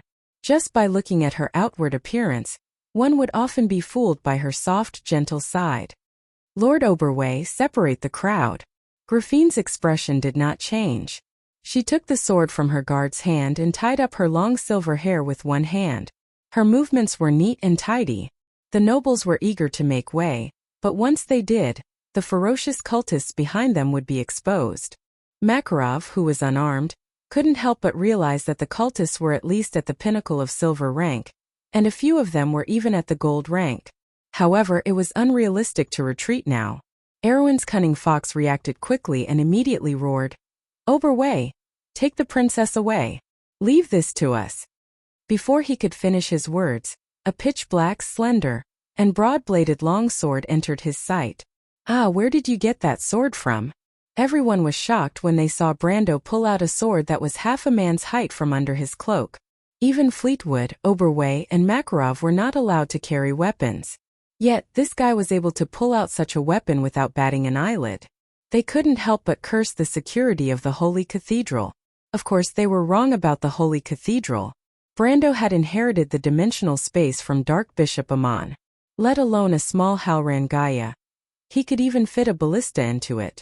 Brando couldn't be bothered with them. There was a familiar scent in the air. He subconsciously stood in front of Grafine and swung his sword forward. Everyone was stunned. Brando's attack was clearly aimed at the air. But before they could react, a thin metallic sound pierced through the air. The space in front of Brando suddenly distorted and turned into an assassin wearing a gray robe and holding a long sword. The assassin was also stunned. He didn't understand how he was discovered. Invisibility. Makarov's expression changed. Fleetwood remained silent. It was obvious that this wasn't an invisibility spell, but some kind of special ability. As an archmage who had stepped into the realm of elemental mastery, he had a number of detection spells. A mere invisibility spell was not enough to fool his eyes. But just now, even he didn't notice the assassin's existence. But how did this guy find out? He looked at Brando, his deep eyes filled with doubt. Of course, Brando wouldn't say that he had dealt with the assassins of the cross before. He frowned because these assassins weren't cultists, but special forces produced by a duchy near Erwin. That duchy was Cruz's vassal state. If there was anyone here who could mobilize these assassins, the biggest suspect would be the Holy Cathedral of Fire. But at the same time, his hands didn't slow down. He used both hands to deflect the assassin's weapon and swung downwards without any fancy moves. This kind of fighting style was very different from normal swordsmanship. The assassin obviously didn't expect Brando's swordsmanship to be so lacking in beauty. He didn't even have time to raise his sword and was cut in half. With a loud crash, blood and organs splattered all over the ground. The assassin's longsword also fell to the ground. It was only then that the crowd reacted. Oberway stared at Brando with sparkling eyes, while Makarov and Fleetwood gasped at the same time. They had more or less seen the improved military swordsmanship from Maynard and Freya, but it was the first time they saw such a sharp and direct swordsmanship. You are Brando, the Brando of Tanajul, right? Her Royal Highness was extremely intelligent. She had already seen the characteristics of Halran Gaia in Brendel's hand, and now that she saw his swordsmanship, she immediately frowned and asked. Brando was stunned and turned to look at the future ruler of Erwin. Griffine's beautiful face had some kind of expectation. Thinking about the future of the princess, his heart softened and he nodded. The half-elf girl was stunned for a moment. In her letter, the knight had jokingly said that he would come to Ampere Seal to protect her. She thought that it was just a compliment, but she did not expect that the knight she had never met before would actually come. I didn't expect you to really come. Of course, I'm a man of my word. Brando turned to face the assassin and replied. Then are you here for me? Princess Grafine asked softly. There was nothing to be shy about. A knight fighting for a beautiful princess was the most romantic thing in the world. Whether it was Erwin or Cruz, commoners or nobles, this was a legendary story that everyone loved to talk about. Besides, Grafine had never doubted her charm. However, Makarov and Fleetwood frowned behind her back. Maybe that's the reason. Brando hesitated for a moment but did not hide it. But this time I'm here for Erwin. For Erwin? Grafine was stunned. I don't believe anyone else, Brando raised his sword and replied, can pick up the flag of the late King Eric because it's too glorious. How can a person who hides in filth tolerate it? The half-elf princess smiled and could not help but nod. Her eyes lit up. We'll talk about it later. Brando looked straight ahead, his expression unchanged. Multiple cultists were rushing in through the gap in the crowd. At this time, he had already noticed that there were fewer cultists attacking Duke Cypher and Erek from other directions. More than half of the cultists that rushed into the hall were coming straight for them. Brando knew exactly what was going on. He could not help but sneer. Luckily, he was here. If he was not, the future Princess Regent might really be in danger. Everyone knew that a royal mage's strength was weaker than a warrior's when they were not prepared. Makarov and Fleetwood were obviously not a match for these assassins with their bare hands. The enemy must have predicted that the princess would stay behind, and with today's situation, this was clearly an assassination that had been planned for a long time. Brendel's brows furrowed, and he even suspected Archbishop would as well. Brando only knew that this did not happen in the Ampere Seal Conference in history. History had changed, but he had no idea where it came from. However, he was not nervous. These cultists wanted to win with numbers, but they did not know that he was not afraid of group battles. Thinking of this, he looked at Duke Cypher and Duke Erek, who were not far away. Although he did not know what was going on, it seemed that these two guys were the masterminds. Brando smiled disdainfully. Since you want to play, I'll give you a gift. At this time there were already 8 gold rankers among the cultists. This number was quite impressive in Erwin's eyes. It was almost equal to half of the forces fighting for the throne. Including Oberway, no one believed that they could win. Even if Brando was included, the princess only had 3 gold rankers. Brando, can you buy me some time? I can summon those things from that night. At this time the Countess pulled Brando's sleeve and whispered. Brando looked at the pale Dilfrey, and suddenly felt a little apologetic. If you summon those things, the Holy Cathedral will find trouble with you. It's okay, I can still summon some other creatures. Dilfrey replied softly. If I don't summon them, we will all die here. It's a pity that I don't have a wand. Fleetwood could not help but feel annoyed. Otherwise it would be too easy to deal with these guys. But it's the same now. If you can buy me a few minutes, I can easily take care of them all. The old man could not help but secretly blame the Holy Cathedral of Fire. If it were not for the Holy Cathedral's reputation, he would not be in such a sorry state even if he did not have a wand. A few minutes is impossible. Makarov shook his head. Unless you have a weapon. He looked at Brando. Just when Brando thought that this guy was going to betray him again, the cunning fox that Erwin used to be sighed and asked, Brando, how is Scarlet? She's fine. She came this time.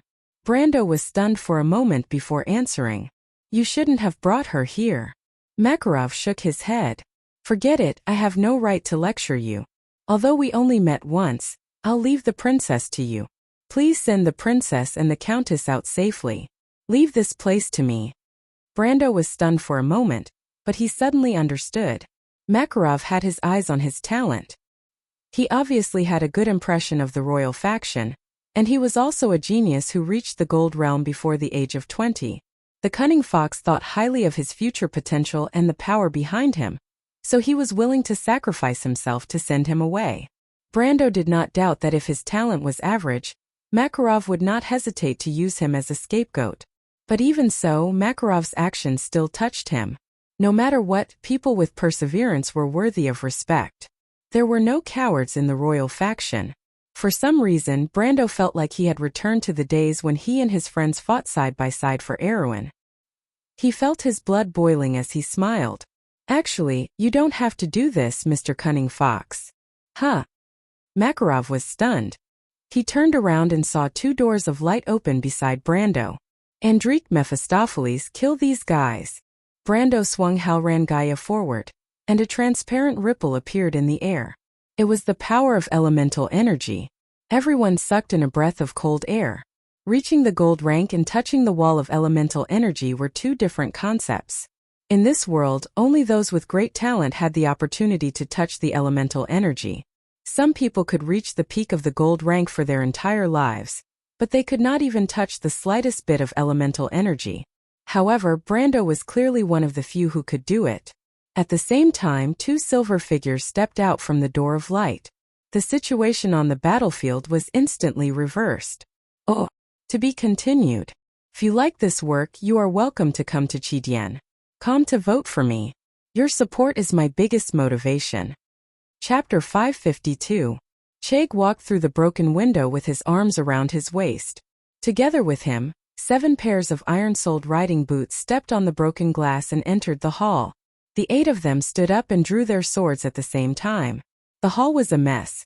Corpses were scattered all over the place, and blood flowed like a river. The cultists were everywhere, but the bodyguards of the important figures had already stabilized themselves. Among them, the princess and her entourage were particularly eye-catching. The young man beside Count Yenbao held a greatsword in his hand. Cheg's gaze locked onto him. He squinted his remaining eye, and the muscles on his face twitched. Cheg had been famous among the mercenaries for a long time, but he was known for his ferocity. He turned around and saw that most of the other 7 people were similar to him. Regardless of background or strength, the strength of a gold ranker was enough to shock anyone. Everyone nodded silently. Since they had already come here, there was only one possibility left in their hearts. There was no turning back. The 8 high-ranking warriors took a step forward, and an invisible aura hit them in the face. The bodyguards beside the dukes were stunned. They stopped and looked at each other, not knowing what to do. Although there were no less than 20 gold rankers under any of the powerful figures present, most of the gold rankers were talents who could hold their own. The dukes ruled over vast territories, and their gold rankers rarely gathered together. At this moment, Gruffine seemed to have noticed something. She turned around and saw Duke Cypher smiling. His bodyguards had already stopped fighting.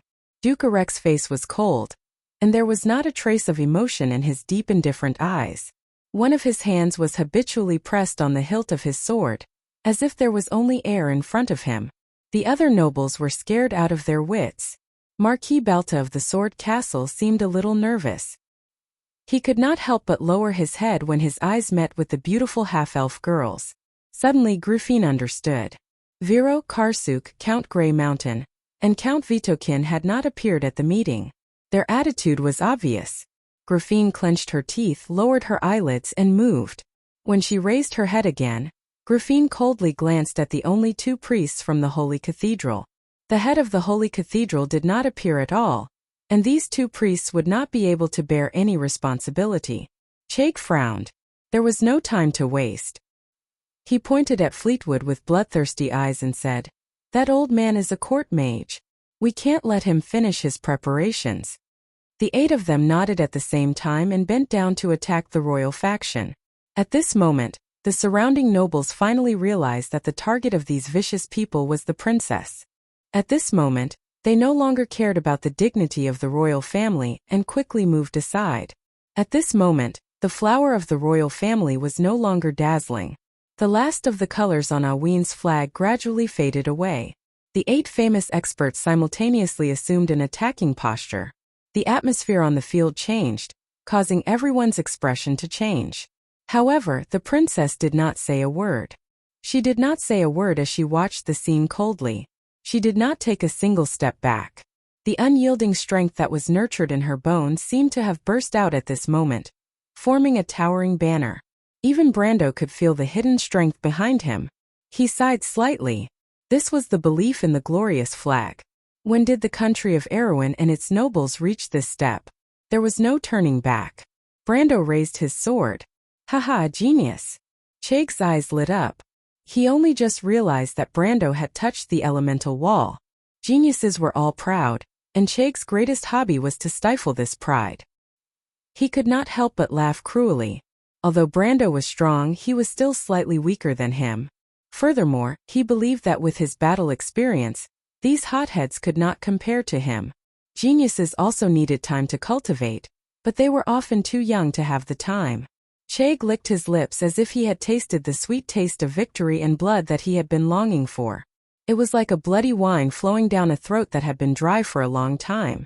The carefree taste was enough to make one's every pore tremble in excitement. Every sword strike of Chai Ji's was perfect. It was because of this that he could enjoy the battle to his heart's content. It was a stunning move. Even the most picky swordmaster would not be able to find a single flaw in it. Princess Griffine's expression changed when she saw this move. She was a famous swordswoman in the royal family, but after seeing the real battle, she realized how naive she was. She may have excellent swordsmanship, but only now did she understand why her swordsmanship teacher told her that she might need to experience 1 or 2 real battles to truly stand out. That was the reason. The antelope's antlers were untraceable.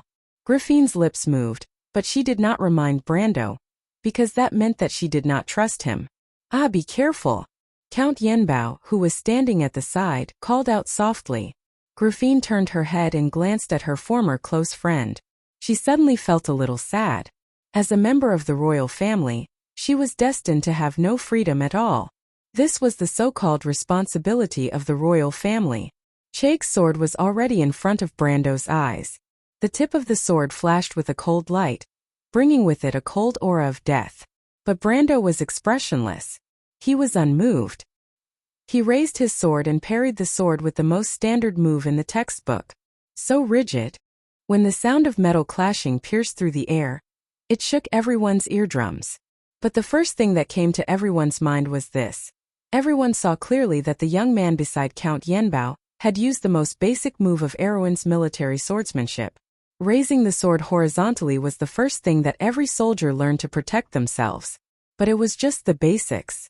It was like a clumsy instinctive reaction. In everyone's eyes, it was the worst response. Some people could not help but have the strange thought that this move was not worthy of Chake's sword at all. But it did not matter. Anyone who knew a little about swordsmanship would understand that such a rigid response would at most force oneself into a dead end. A master swordsman's sword would never only have one move.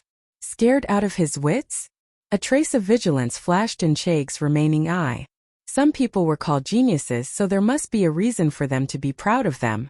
Chake was never careless because his blind eye was used to prove this point. Brando's unexpected move, which looked like a desperate dog jumping over a wall, aroused a deep sense of vigilance in his heart. He felt his heart palpitate, and instinctively wanted to withdraw his sword and retreat. But it was too late. A sword suddenly appeared on his neck, and then it pierced through his neck. The dark blade tore through his flesh, and the scarlet liquid like a line cut through the air, and then turned into a bloody mist. The Halran Gaia broke his cervical vertebra, and let Chake's last vision look around the hall. His unwilling gaze revealed the last thought of his glorious life. How can he be so fast? There were 2 Brando in the hall. Then they disappeared one by one. Only the young man and his raised sword were left. The blade was flat and smooth as black as ink, and the blade was shining. The whole manor was dead silent, as if the world had stopped at this moment. It made people see double, but all the fantasies eventually turned into nothingness. The soft breathing in the crowd was like ripples. Devard the eagle widened his eyes. He would always remember this sword technique, the sword technique that cut off his arm. Ah! What sword technique is that? Brando retracted his sword and turned around. No one dared to look at him. The Moon Inheritance, the head of the 3 swords, returned to the world after thousands of years. With just one look, it made people remember its shining pride forever. There were only 7 people left, and with one face, the gold rank was destined to fall. Such a scene was destined to only happen in the terrible war decades ago, and hundreds and thousands of years later. Every war that shook people's hearts, the atmosphere of the fierce battle seemed to be directed at people's hearts. People's hearts were shaken. The 7 gold rank warriors felt a chill run down their spines. They did not know how many years they had not experienced this feeling. In their eyes, Brando had turned into an ancient beast and had coldly bared his white teeth. The battle instincts accumulated over the years made them react. The 7 of them raised their swords, and the 7 of them took a step forward. Kill him. There was no one else in the hall. They knew that this was a life and death battle, and there was only a thin line between victory and defeat. The warriors united, and there was no longer a predetermined path on the battlefield. Brando turned his head, and the 3 of them went straight behind him. On the other side, the assassins formed a concentric circle on the battlefield. Brando could no longer see the figure behind him, and for some reason, Dilfrey could not help but clench her hands nervously. Those were clearly the bandits who threatened her. Be careful behind you. But the fate of victory and defeat tied them together, and Count Yenbao finally could not help but remind them. But the assassins might have forgotten that Brando was never alone. The light door had already opened. The snow-white slender hand grabbed the blade of his sword, and the magic sword seemed to be sucked into the metal, making a sad sound that made people's hearts ache. The Mephistopheles' eyes were shining with the light of battle. Your opponent is me. Don't be rude to my master. It was only in front of Brendel that the vampire trap would show his docile side, while his wild side was like a raging river of blood. The assassin's expression changed. He found that his sword had turned into a pile of scrap metal in the opponent's fair and weak hand. What kind of power was this? On the other side, the vampire princess did not say a word. As soon as she appeared, she used the blood as a sword, and the bright red liquid on the battlefield that was full of corpses and flowing into a river seemed to be given a new life. The girl's face was cold as she gently raised her hand. Like a blood-red rainbow, a splash of blood rose from the ground and gathered into a machete in her hand. One on the left and one on the right, a pair of wings spread out in the blood pool. With a dragon's roar, 2 blood-red dragons pulled out a huge body from the blood pool. They raised their heads and stared coldly at the pitiful insects under their feet. The 3 assassins. Brando bounced off the sword in front of him with a clang, and still had the time to look back and see this scene. He suddenly felt a little pity for the assassins who were fighting against Andrique. Andrique was an expert in blood magic, and these pitiful insects had killed so many people that blood flowed like a river, turning the hall into her territory. She was now at her peak, and Brando knew that he might not be able to win against her, let alone at this moment. As the saying goes, the sins of heaven can be forgiven, but the sins brought on by oneself are the hardest to bear. But he still turned back and shouted, "What are you waiting for? Do you really think I can fight against 7 of you?" Ah! At this time Oberway, Makarov, and the female knight beside Dilfrey finally reacted.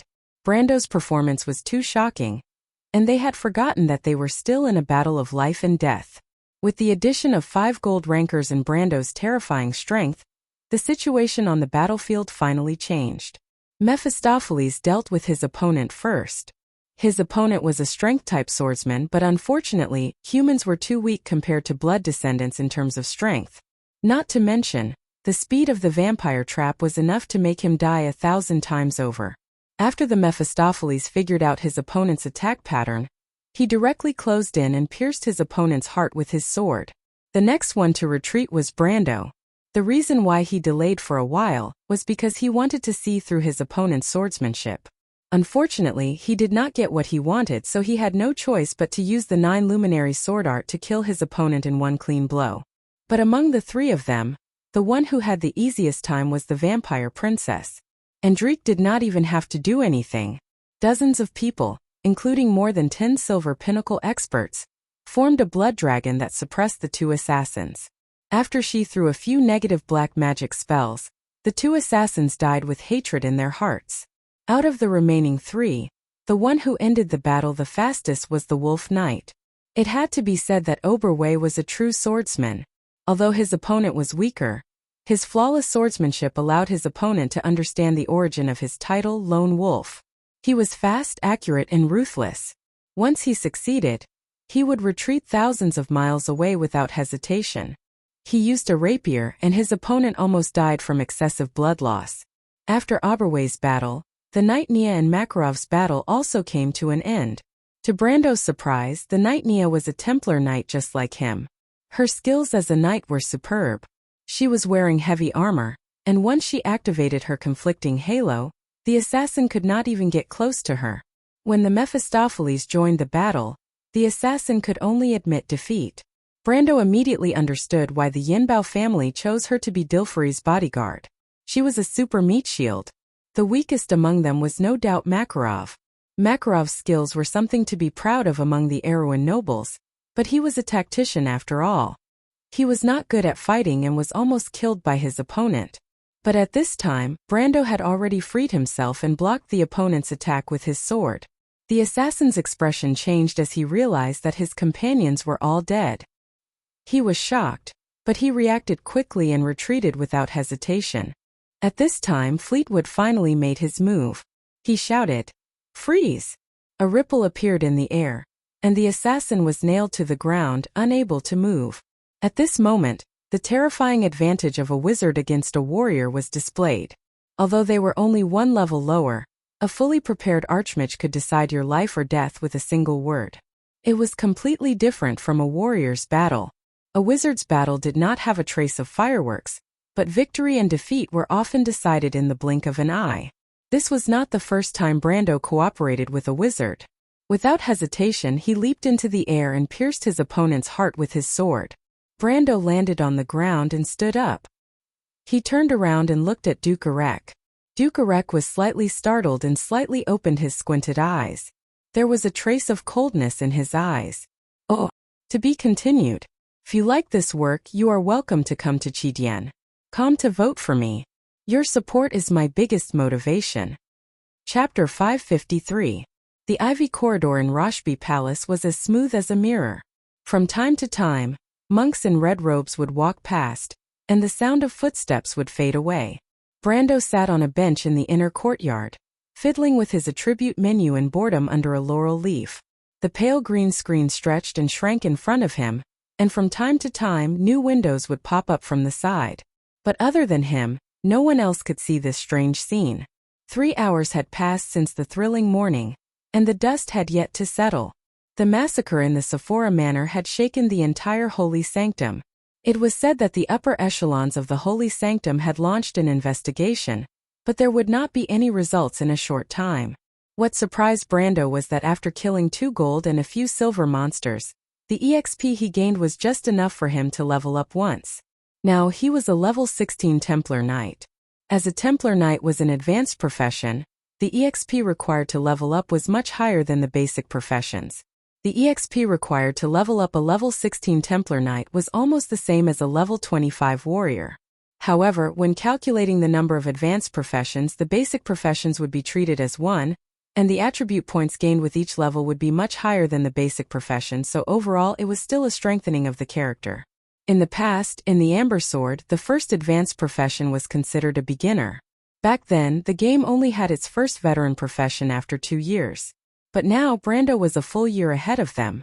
This was all thanks to the Book of Mavakart.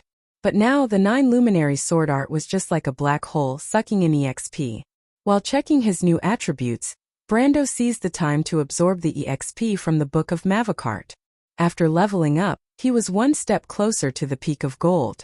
Excluding his levels in Militia, Scholar and Elementalist, Brando estimated that he would enter the Elemental Realm around level 60. But unlocking the Elemental Realm was a long chain of quests, and now that he had chores to do, it was really troublesome. If I don't reach the Elemental Realm as soon as possible, I'm afraid I won't be able to protect myself in the coming demonic wave. Brando suddenly shook his head. No, the demonic wave had already arrived. The storm in the loop of trade winds was just the beginning. Although it had not yet affected most areas of Wonde, it was inevitable.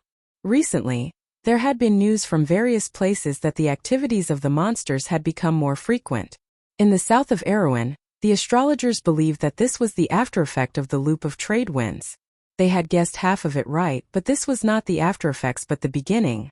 As someone who had experienced everything again, Brando knew this very well. He used his finger to fiddle with the plus symbol in the skill bar, and confirmation messages kept popping up on the window. The Templar Knight's Blood of the Sun and Crown of Thorns were also upgraded to LV10. Middle grade skills required the profession level, and after that, he would have to wait until the Templar Knight reached LV30 to unlock them. However, the LV-10 blood of the sun could reflect 50% of the damage. The conflicting aura that had been upgraded to LV-11 also increased his defense by 11 points. Until now, his defense could barely be considered as that of a warrior. His whole body was almost as strong as a full-body armor that had been strengthened by magic. Before this, he was more like a nightingale or a ranger. Brando could not help but feel a little dumbfounded. Although he leveled up quickly in this life, his equipment could not keep up with the pace. Although he had good items such as the Crimson Blessing, the Ghost Knight's Crystal, the Warrior's Ring, and the Halran Gaia, the other parts of his body would have looked like beggars in his previous life. He even had items such as the Elemental Bracelet and the Ring of Flame. Although these items were around LV-20, they were not as good as his current level. Although the flesh armor was good, it could not keep up with the pace of his leveling. Not to mention, he still did not have a decent armor. This was all because he was busy with mundane matters and did not have time to clear dungeons. Ever since he left Fortress Reden, his original plans were all messed up because of the Red Bronze Dragon mercenaries. Although he had Tonagel, his personal strength was actually far below what Brando had expected. Fortunately, he was able to make it in time for the Ampere Seal conference. Otherwise, he would have doubted the meaning of returning to this world again. Thinking of this, Brando could not help but frown slightly. History had finally changed. The Ampere Seal conference that was supposed to be held in the morning was postponed to the afternoon by the Holy Cathedral of Fire, and the venue was also changed to the Anderla Cathedral's Rockshby Palace. Just this point alone was completely different from the past. Brando could not help but raise his head. His gaze passed through the dark ivy in the inner courtyard. For the first time, he felt that his vision was covered by layers of fog. What was the reason for the assassination in the morning? When Brando's gaze met with Rex, he had already confirmed that the old fox was involved. But this was not normal. Wasn't it in his interest to help the royal faction behind the scenes? What exactly happened? It seemed like Duke Arek was on the same side as the Cypher royal family, and the nobles of Erewhon, big and small, seemed to have smelled something unusual. More than half of the nobles in the morning's conference were absent. Brando would never believe that they did not get wind of this beforehand. Even the thunderous anger of the Holy Cathedral on the surface aroused deep suspicion in his eyes. Ampere Seal was impregnable under the management of the Holy Cathedral. Even if Brando wanted to bring a group of people in to assassinate, he would have to rely on the power of the Cards of Fate. With so many cultists appearing under the nose of the Holy Cathedral, how could the deacons and priests not know? This was obviously impossible. But Brando was still not sure if the situation would be one-sided. In history, although the princess's side was weak, at least they had a lot of support. In the end, with the support of Duke Arek, they finally became the victorious side in the civil war. But now, these people who were supposed to be on the side of the royal faction seemed to have disappeared. Brando did not understand why this happened. He kept searching for every suspicious point in his mind, not letting go of any details. His advantage was that he was familiar with the future and everything that had happened recently. Although history had changed, the general trend was always moving forward. Brando believed that he could infer the result with just the clues, but it would take some time. He pursed his lips and his frown deepened. At this moment, a figure came in front of him and entered his field of vision. Brando felt his breath stop for a moment. Brando! Freya was wearing Erewhon's military uniform. Her long ponytail hung softly behind her head, looking valiant and formidable. But her expression was soft like a little wife. Erewhon's future Valkyrie seemed to have realized that something was wrong. She blushed and said, "Long time no see. Freya." Brando could not help but smile happily. He did not know why, but when he saw this girl from Bucci, the darkness in his heart seemed to be swept away. "Did you only come to see me to say this?" he asked with a faint smile. The image of the strong and unyielding Valkyrie in his heart had unknowingly faded away and became blurred. On the contrary, his first meeting with Freya and Bucci became clearer and clearer. He still remembered Freya's anxious expression when she asked him to lie down and be careful of his wound. She was obviously angry, but it was especially cute. At that time he thought that it was the Valkyrie, but now it seemed that it was Freya and nothing more. "You." When Freya saw Brando's expression, she could not help but feel a little angry again. even though she was clearly looking forward to it. The princess sent her to see Brando to pass on a message, but Freya could also see that the princess obviously knew about her relationship with Brando. She was still a little nervous and did not know how those important people saw through it. Brando, why are you here? You forgot, Freya, I was the one who asked you to get close to Princess Griffine. Brando replied. Yes. Freya remembered. Because she was angry, her nervousness subsided a little. Because you said that only by going to the Royal Knight Academy can I help myself and everyone in Bucci. But Bucci has now been occupied by Madara. Brando, do you want to start a war? Brando shook his head. He raised his head, his gaze still penetrating the ivy outside the courtyard, looking at the darkness behind him, and asked, Freya, you are no longer the Freya of Bucci. What do you think of Erwin? What do you think of the princess? Freya was silent for a moment. She did not say a word, and quietly sat down beside Brando. She combed her long ponytail and replied softly, To be honest, Brando, I never thought that our country would be in so much danger. When I was under Captain Martin, I always thought that the kingdom might have some problems, but it was still very strong. At that time, life was so peaceful, as if war was so far away. Do you think this country can still be saved? Brando turned around and looked at the girl's beautiful face. I don't know, but I will live and die with it. Is this what you learned in the Royal Knight Academy? A little. But I feel that these feelings have always been hidden in my heart, just that I couldn't understand them before. Brando, I actually want to thank you. It was you who made me decide to go to the Royal Knight Academy. Now I know that this is the most precious experience of my life. I feel that it may have changed my life. Freya thought for a moment, and replied seriously. Brando smiled. However, the feeling in her heart was indescribable. In the end, she still came to this point. The future goddess of war was sitting right beside her. She had already recognized her true nature. She was born to be that kind of person. She was like the sun, burning until the last ray of light was extinguished. Brando once hoped that he would not change this girl's future path, but today he felt that the ordinary Freya of the past might be her true self. Who did this rotten kingdom change, and who did the war change? Brando's thoughts of playing games faded a little. He suddenly felt the voice of this world from another perspective. To everyone, history and the future were like a kind of unchanging fate. It was so heavy that it made people bear the burden of faith and glory, and bet their lives to change everything. What do you think of the princess? Brando asked again. Freya did not answer but asked back. Brando, can you tell me? How did you know that the princess would stand out from the nobles of Erewhon? So you agree with the princess ideals? Sly, I asked first. Freya stared at Brando and asked angrily. Brando, are you a member of the royal faction?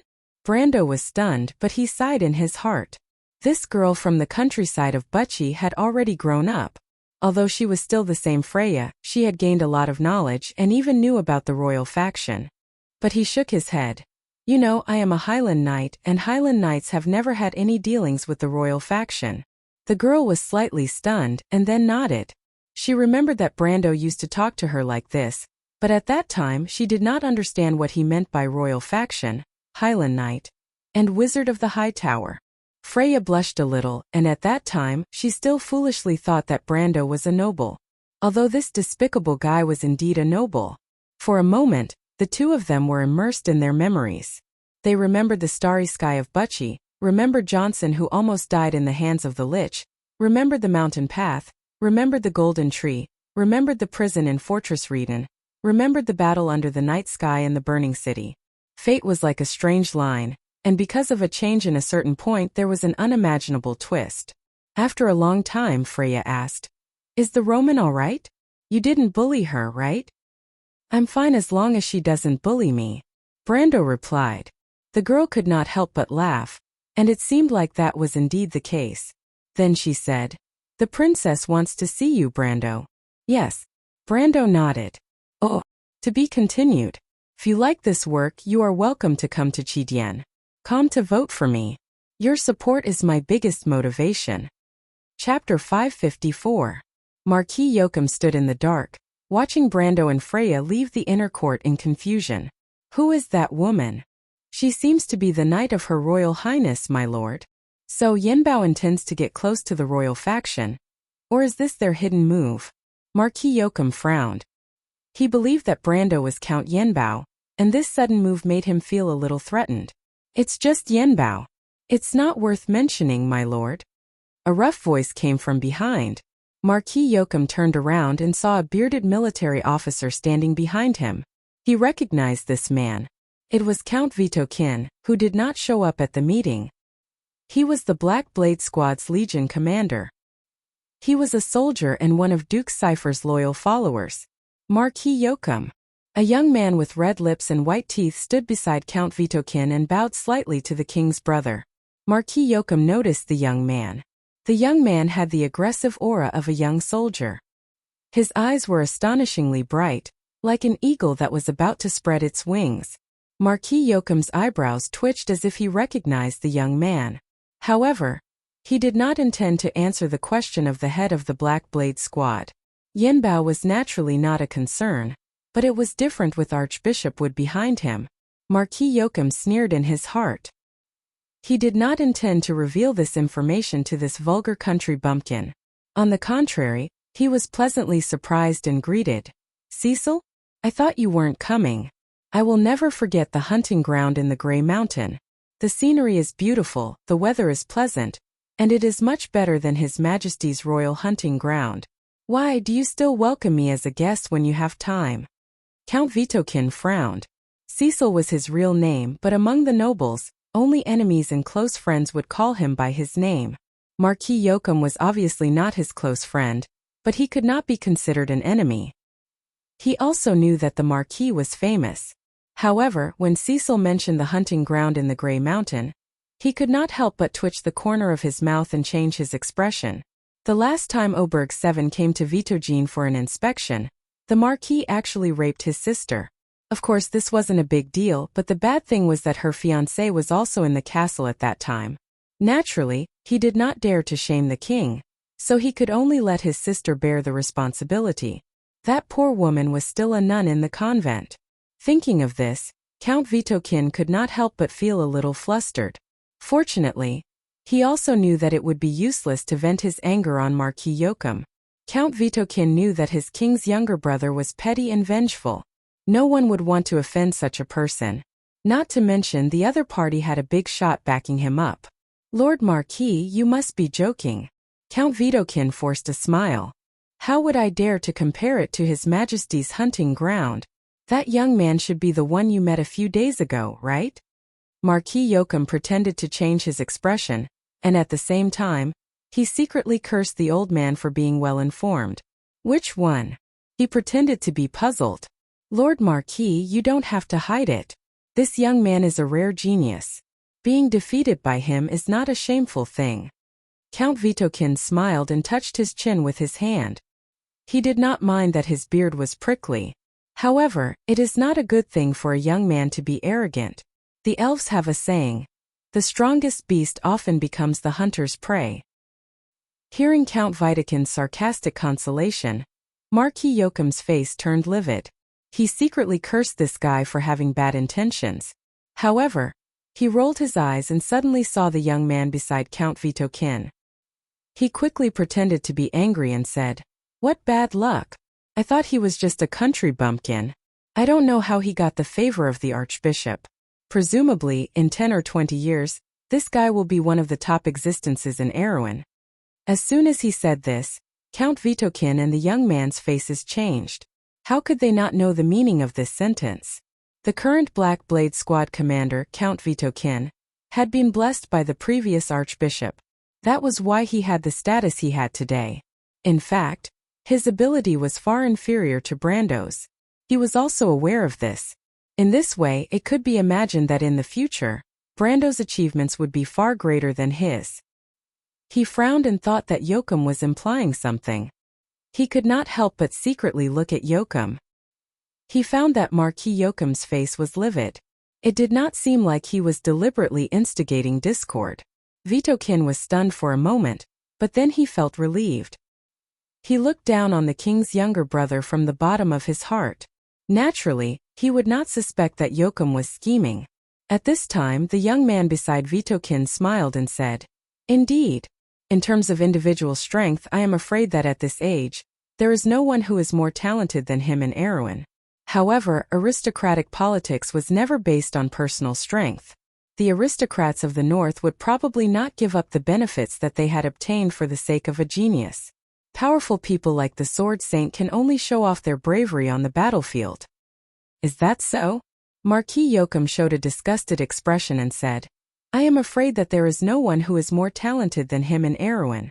I heard that there is a hero in Tonajul who stepped into the Gold Realm at the age of 20. He also showed extraordinary talent in military affairs. What do you think? The young man's face turned red. Comparing him to a bandit was the biggest insult among the nobles. If Count Vitokin had not warned him in advance that Yoakum was always fearless with his words, and that the difference in status between the two was too great, there would have been an internal duel before Duke Cypher could even attack the royal faction.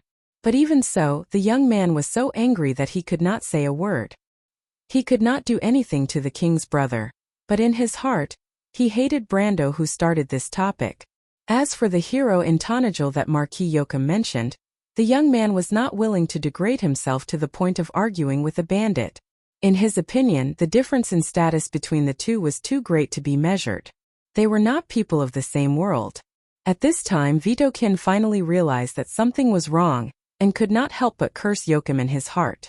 However, he did not suspect him and quickly changed the topic. Alright, Tonajul is a matter for that bastard Ranner to worry about. It has nothing to do with us, right? Naturally. Marquis Yoakum shrugged and said, this one is just mentioning it in passing. Count Vitokin finally could not stand Yoakum's sloppy attitude. He gritted his teeth and said, Alright, Marquis Yoakum. You know that I'm here to speak on behalf of that important person. Let's get back to the main topic. The scapegoat that you prepared made that important person very dissatisfied. Anyone with a discerning eye can see the flaw in it. Oberway and Makarov are both shrewd people. Aren't you afraid that they will see through it and be alerted? So what if they are alerted? Marquis Yoakum smiled. I didn't support this in the first place. I don't think that my cute niece can make any waves. Why don't you just let her abdicate the throne? She hasn't ascended the throne yet. Why should she abdicate? Besides, it's Haru's business if she wants to abdicate. Count Vitokin cursed in his heart, but he still reminded him in a low voice. Do you want the people to have the impression that the nobles of Erewhon backed down under the threat of Cruz? So what? Isn't that the truth? Marquis Yoakum smiled slightly. Do you think that I care about that little bit of reputation? In fact, I just want to drag you down with me. Since you want the throne, you naturally have to pay a price, right? Count Vitokin was almost angered to death. You're crazy. What did you say? Marquis Yoakum's face turned cold. Vitokin then remembered that he was facing a person who would seek revenge for the smallest grievance. He quickly replied, Nothing, it's just that. This is too crazy. If the people think that the Holy Cathedral of Fire and Cruz can influence the opinions of the nobles of Erewhon, I'm afraid it will be detrimental to the rule of House Cypher. At that time, Erewhon will only exist in name. Even if it's for the sake of your nephew's future, you should at least be more serious, right? What does that have to do with me? Marquis Yoakum sneered. You want to reap the benefits without paying the price. You want me and Erek to take the blame? It's not that easy to be a bitch. To be honest, although the plan this morning was a little unexpected, I believe that old man Erek is not surprised at all. Do you really think that you can stop Fleetwood and Her Royal Highness with just 8 gold rankers? You underestimate the power of the royal family. Now there are only 2 paths in front of you. One is to force my niece to abdicate with the help of Cruz, and the other is to return to the north to prepare for war. I think that old man Erek is waiting for you to choose the second path. Marquis Yoakum replied with a smile, as if all this had nothing to do with him. Count Vitokin's face turned red and white. He couldn't even ignore the fact that Marquis Yoakum had called him a bitch. His back was drenched in cold sweat. After a while, he raised his head and looked deeply at Marquis Yoakum. So that's what you think. Is this what you want to say to that big shot? I understand. Marquis Yoakum shrugged. Do you think that I'm as afraid of Cruz as you are? Like a mouse that sees a cat? That's true. Marquis Yoakum is naturally not afraid of anything. Count Vitokin spat out these words and then left the inner court. But as soon as he turned around, the smile on Marquis Yoakum's face turned cold. He rubbed his slender fingers, and the killing intent in his eyes was unrestrained. Marquis Yoakum, do you know that young man? At this time, the attendant beside him whispered. That should be Vitikin's designated successor. I happen to know him. He fought a few beautiful battles with the Lion Beast men. He is perfect and is also a genius. If there is no accident, the next leader of the Black Blade Corps will fall on his head. What a lucky man. Marquis Yoakum smiled. If there is no accident. The black tea in the white porcelain teacup had completely cooled down and solidified into the color of agate. There were only a few people in the splendidly decorated study. Soft light shone through the floor-to-ceiling window onto the carpet. The light separated the people in the room into two sides. One side was Brando and Freya, and the other side was the quiet princess. Beside her stood Maynard, Fleetwood, Makarov, Oberway, and a balding middle-aged noble that Brando did not know the name of. Erwin's future little king, the young man named Haruz, stood beside the middle-aged noble. It was the first time that Brando had time to carefully look at the princess since he came to this world. After the mysterious halo in his impression faded, the half-elf girl's beauty became clearer. Fortunately, he had seen a lot of beauties, so he had some resistance. He compared the beauties in his memory and suddenly realized that the princess in his previous life did not leave much of an impression on him other than her strong, unyielding, and shining faith. Instead, she was like a beautiful symbol. But the one in front of him was obviously much more genuine. If Brando had to give an evaluation, then she was just a beautiful half-elf girl. Her silver curly hair shone under the afternoon sun, and her slender shoulders seemed to be wrapped in a soft halo. But there was a trace of undetectable distress between her eyebrows. This girl who was supposed to be in the prime of her life was obviously carrying too many things. At least, as half of the soul of a modern person, Brando could not understand how a girl of her age could understand the dirtiest and darkest side of the political struggle and voluntarily participate in it. Brando had seen some analysis topics on the forum, and one of them was about the princess's memoirs. She saw herself as a commodity and accepted the high honor of being the princess of Erewhon. In the eyes of others it was an honor, but in her eyes it was a responsibility. Brando did not have close contact with the princess in his previous life. His senior once said that she was a silly child. He could not help but look curiously at the shrewd girl. Was she really stupid? In reality, Brando had always kept a respectful distance from such people. But here he felt an inexplicable attraction, like a moth drawn to a flame. Fortunately, after experiencing so many things, Brando's temperament was no longer the same as before. He silently looked at the princess for a while and then withdrew his gaze. In fact, Brando did not think that the royal faction, including the current princess, had made the right choice. But it was true that there was no one more suitable than Erwin for this position. Brando was a lazy person. In his opinion, as long as he helped Erwin get through this difficult time and prevent history from repeating, there should be no problem for this country to continue for another 100 or 200 years. As for the future, he had never considered it. There was no dynasty in the world that lasted for thousands of years. He just wanted to make up for his regrets.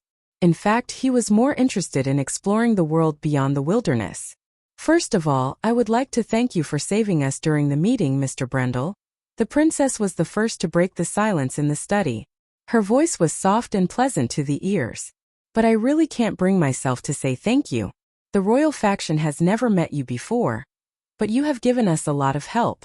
I haven't even had the chance to thank you every single time. Speaking of which, it's really rude of me. Your Royal Highness. Brando habitually opened his mouth. But as soon as he opened his mouth, he noticed that Griffin's eyes lit up. Most of the other people's faces also changed. Brando paused for a moment before he realized that he had made a mistake. The royal princess was the king's sister. This title was only given to her after Haruz's coronation and Griffin became the regent princess. It was a slip of the tongue that he said that, which was really disgraceful. Fortunately, the royal faction did not feel that there was anything wrong with it. In their opinion, Brando's words were an acknowledgement of Haruz's position. This was an act of choosing a side. In politics, it was taboo to choose a side without knowing which side to take. Brando had made his stand clear from the start, which won him the favor of Fleetwood, Makarov, and the others. Even the old court mage who was prejudiced against Brando couldn't help but nod in satisfaction. This young man was smart and steady to be able to think of such a way to choose a side. As expected of the descendant of a great family, everyone thought so. Brando naturally did not know that his slip of the tongue had caused so many misunderstandings. He smiled bitterly and continued, "What happened in Tanajul was actually me using the royal princess. Your Royal Highness does not need to apologize." "Is that so?" Griffine was in a good mood. She smiled and said, "But then again, we haven't really met Mr. Brando yet. There are rumors that you are a Highland Knight. May I ask if this is true?" Brando nodded. Author's note: I made a few mistakes in yesterday's chapter.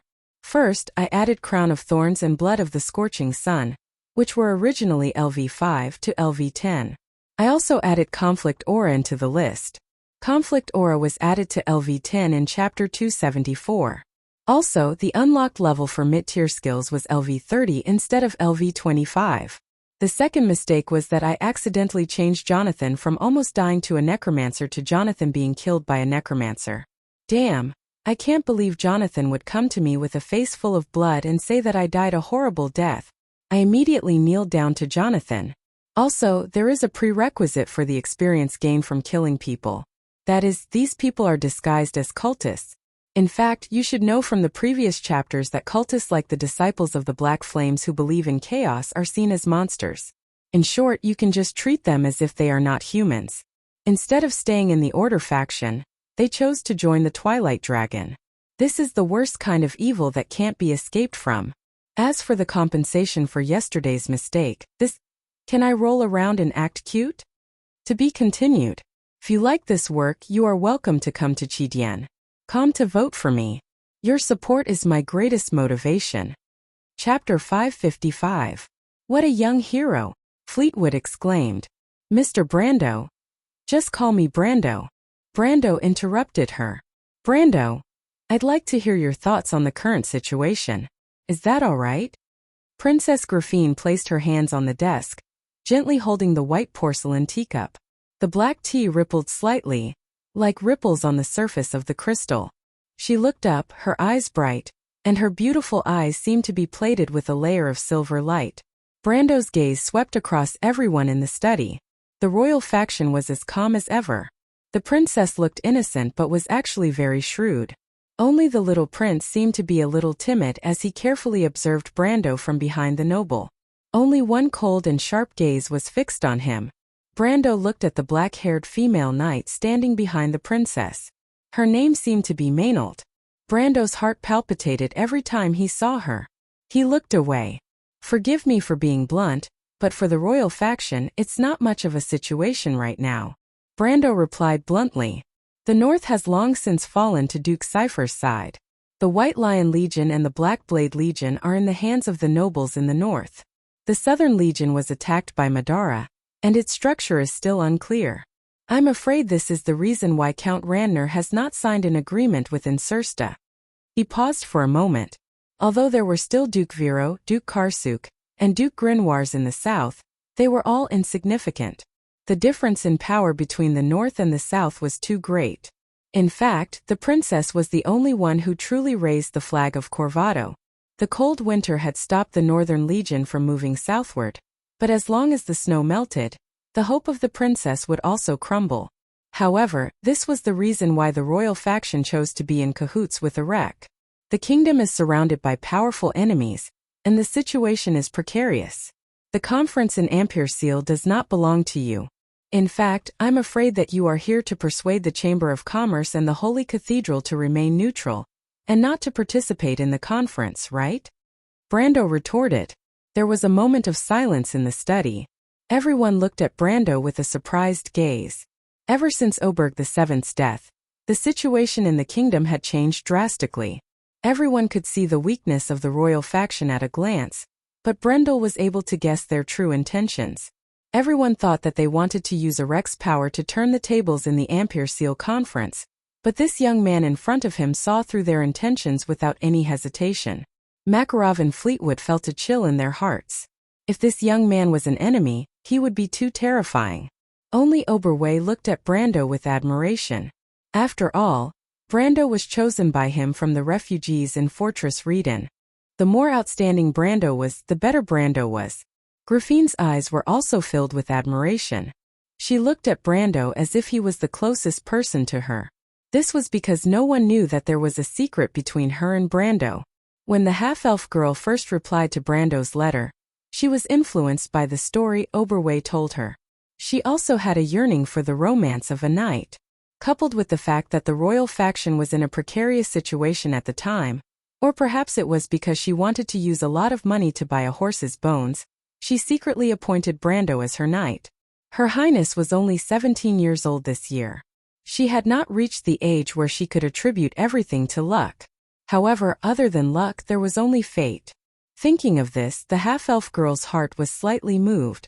I have seen Princess Magadol before. I heard that she is a close friend of the princess. Brando replied. But in reality, he knew that the royal faction's true motive was not because of this.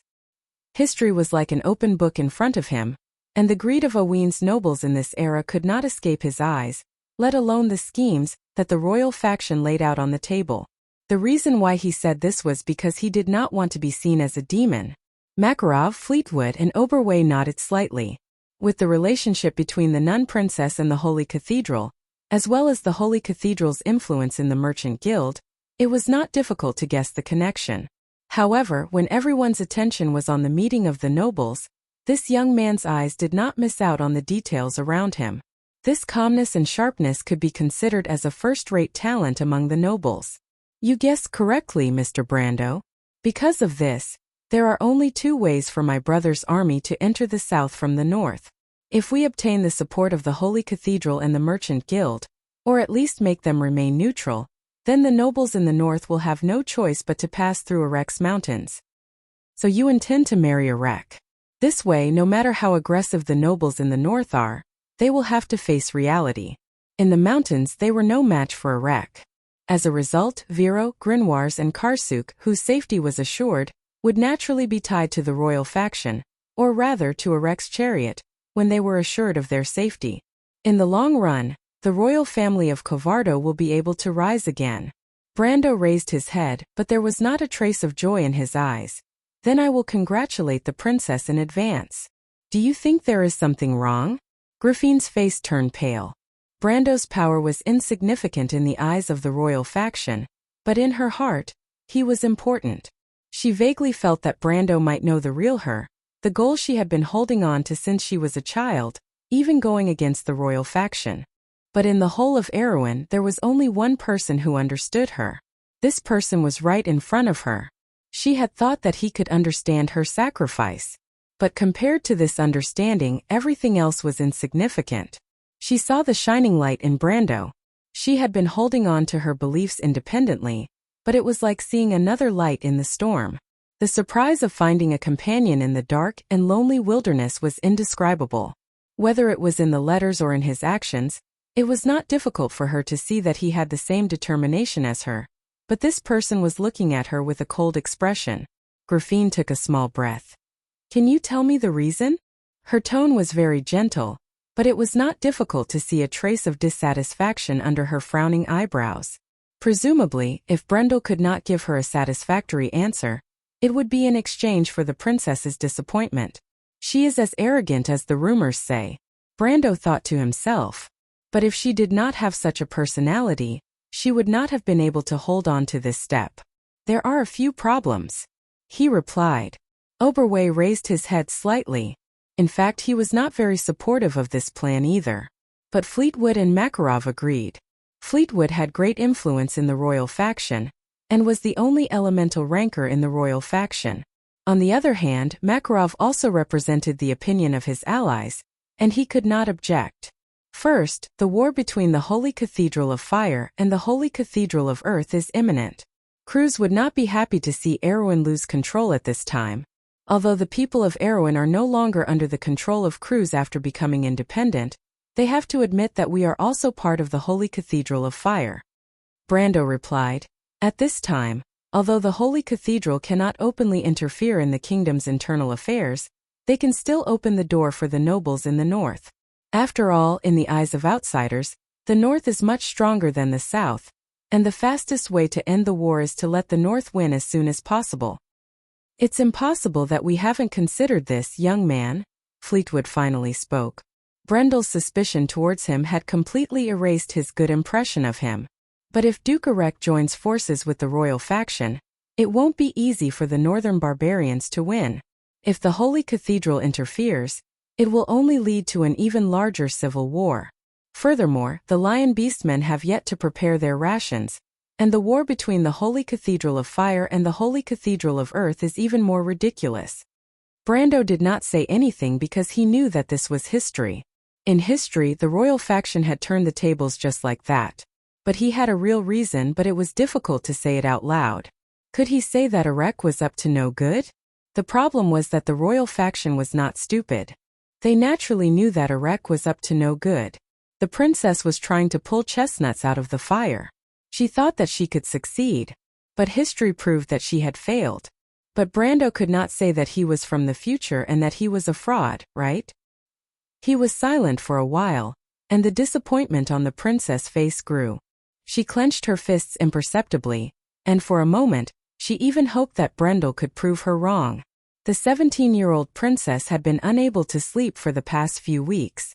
She knew that she was walking on a tightrope, but she convinced herself that she had to do it. The study fell into silence for a while. Freya was a little uneasy. Although she was much more knowledgeable than before, she still did not understand a single word of the debate between Brando and the royal faction. The girl from Butchie was even a little annoyed. She thought that this annoying guy only knew how to cause trouble. Even if he did not agree with her, he should not have said it in front of her. At the end of the day, she was still on Brando's side. Compared to the life and death of the royal faction, she was more concerned about Brando's safety. Oberway and Makarov felt that the atmosphere was a little strange, but they could not help but feel dissatisfied with Brando. They felt that this young man was exaggerating and was even being an alarmist. But there was only one strange gaze that stopped on Brando for a moment, and no one even noticed it. Maynard's expression quickly returned to normal, as if nothing had happened. At this awkward moment there was a knock on the door. Everyone's gaze shifted as a servant brought in a letter from outside the door. Her Royal Highness opened the letter and read it, then frowned. She paused for a moment and placed the letter on the table, and then broke the silence. The results from this morning are out. Everyone was shocked. They obviously knew that this was the result of the assassination in the morning, but they did not expect the Holy Cathedral to act so quickly and find the mastermind in just 2 to 3 hours. Only Makarov frowned as if he thought of something. Brando could not help but listen. The assassination in the morning had changed history, and he wanted to know the reason behind it. The mastermind is called Xerxes. Oberway frowned.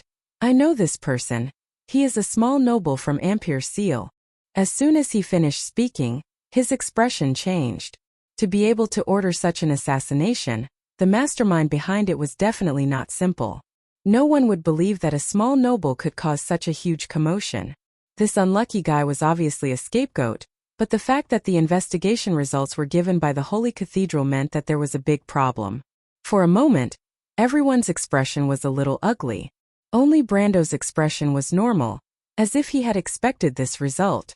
Although Brando did not know what went wrong, he saw the cross assassin in the morning and knew that the Holy Cathedral must have done something.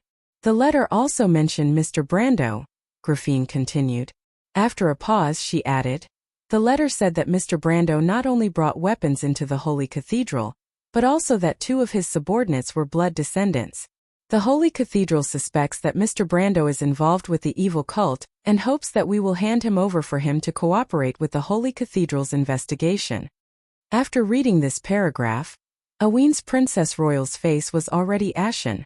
Brando's heart also tightened, but more than that, he was angry. He had not even gone to find trouble with the Holy Cathedral of Fire, but he did not expect them to target him first. This was simply too much. However, he did not flare up, and was prepared to see the reaction of the royal faction. At this time Oberway sneered. The Holy Cathedral does not allow us to bring weapons, but they are very lenient with assassins. Since when did having blood descendants as subordinates become evidence of being involved with the evil cult?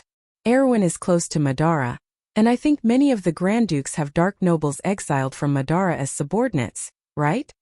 The royal faction deeply agreed with this lone wolf's words, and all of them had a look of disdain. Your Royal Highness? The servant asked softly. Erwin's people have never handed over a guest to Cruz's people, let alone such a ridiculous excuse, Her Royal Highness replied coldly.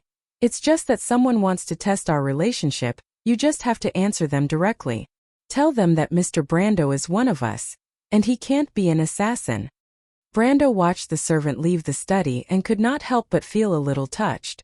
Although he knew that there was an element of show in it, at least the royal faction's attitude was clear at this moment.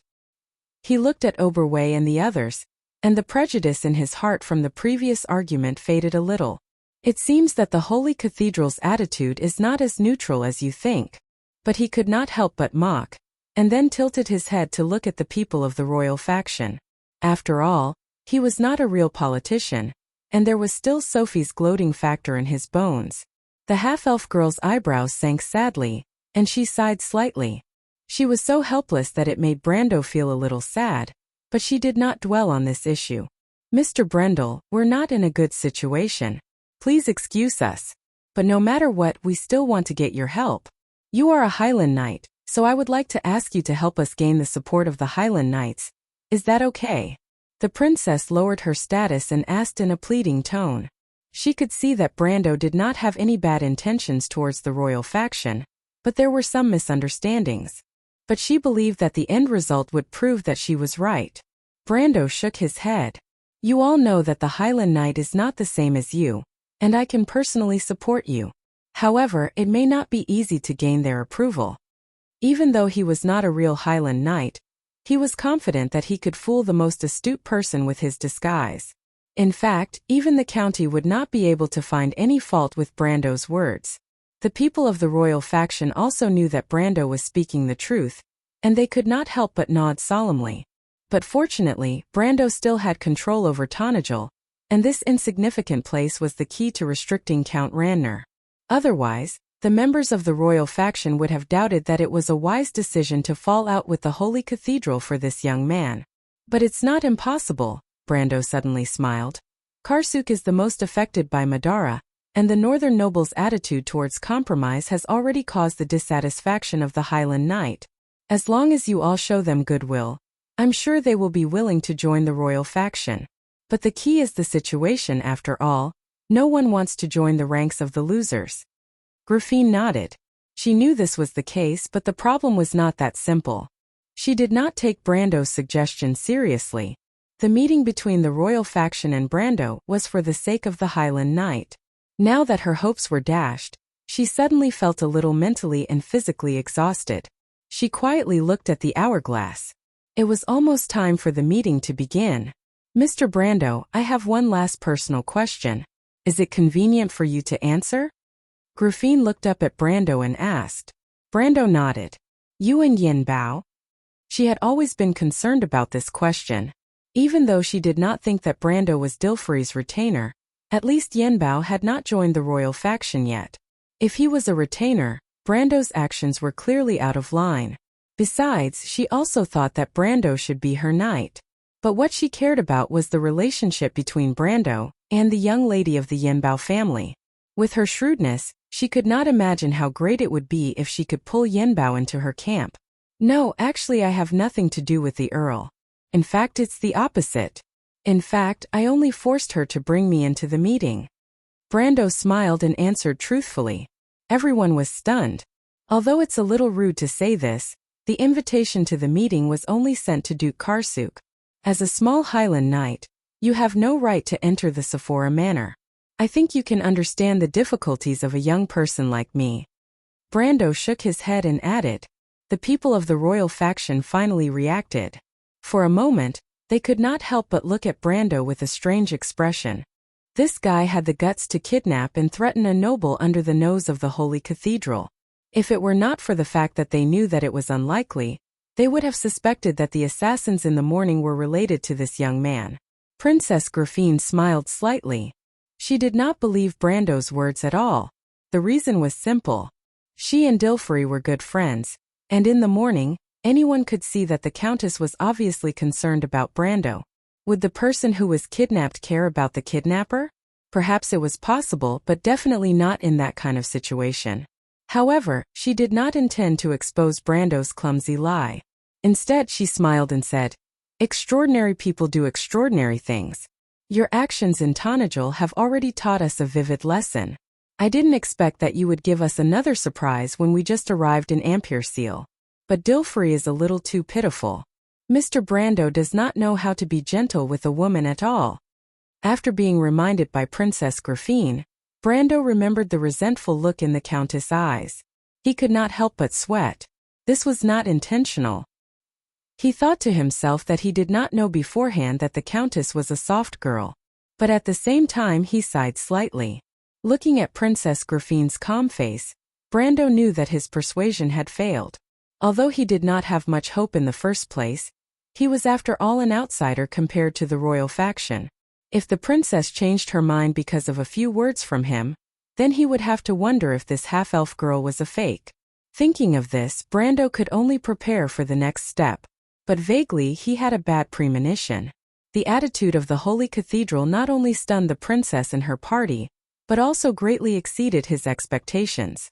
Archbishop Wood's promise was still in his ears. He did not expect the Holy Cathedral of Fire to go back on their word so quickly. There must be something wrong.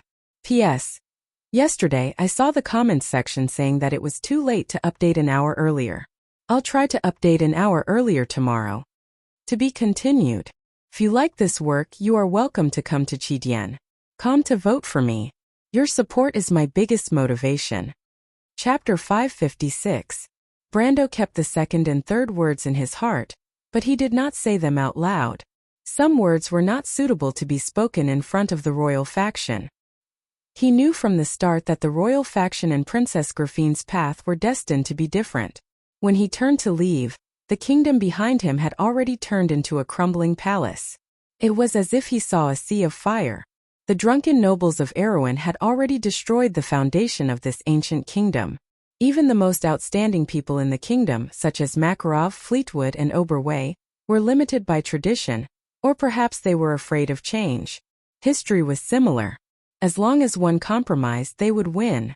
The royal faction had obtained the best chance to turn the tables. However, it was not the same for the princess. Brando had already seen what she wanted from her eyes. Unfortunately, it was something that the old nobles of Erewhon could not give her. However, to Brando, only destruction could bring new life. What they could not give, he would give.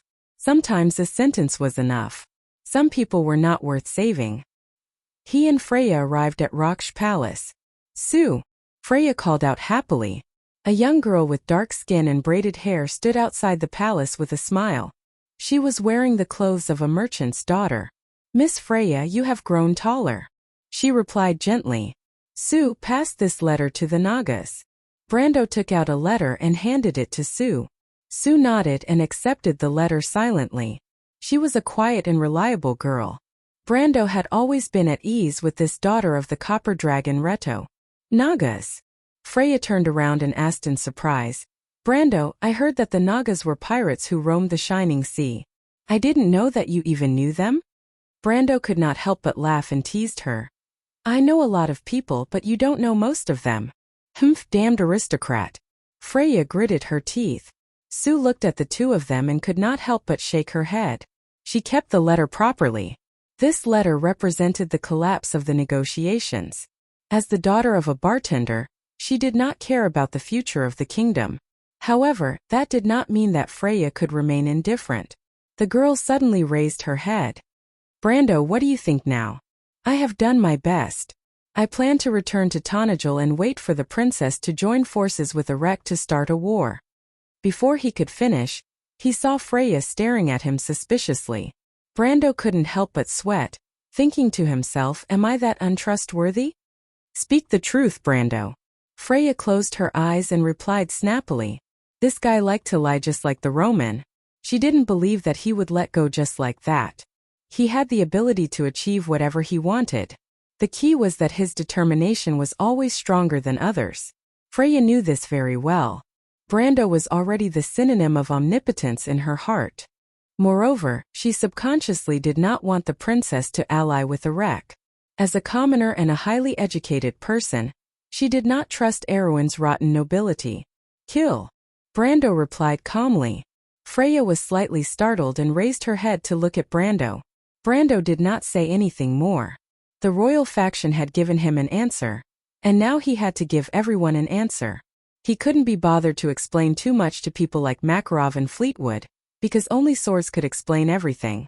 When he realized that the royal faction's stubbornness was irreversible, he had already decided to carry out the second plan. The plan that he had already decided on. He would use force to interfere with the peace talks in Ampere Seal, and start a war with his own hands. Then the kingdom would be plunged into a great war.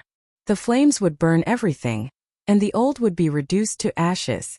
Only those who could withstand the test would be able to survive. Brando had personally participated in this war. It had a name: Erwin's Civil War. At this moment, a melodious bell rang above the harbor. Brando turned around and saw that the Ampere Seal Conference had already begun. In history, this meeting lasted for 7 days. The nobles argued and argued endlessly in the meeting, refusing to give up an inch of land. Then they used a completely different result to draw a perfect end to the peace talks war. The nobles were just that ridiculous. Brando! Brando heard a voice calling him. He thought it was Orthless.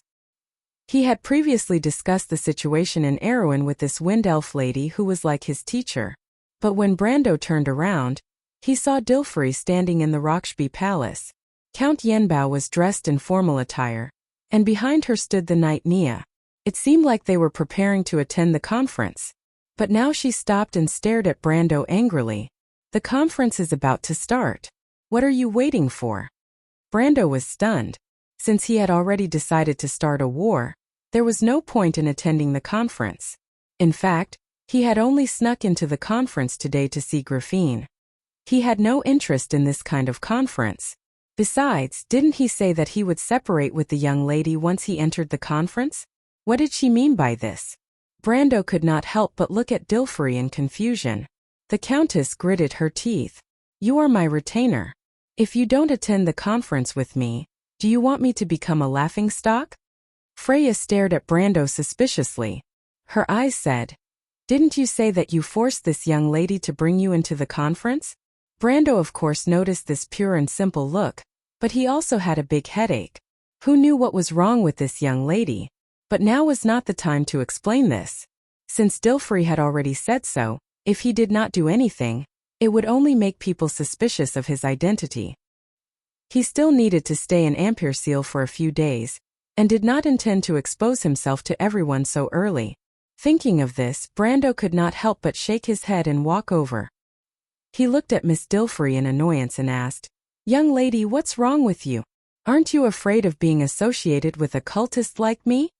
Dilfrey rolled her eyes at him, and a faint blush appeared on her snow-white face.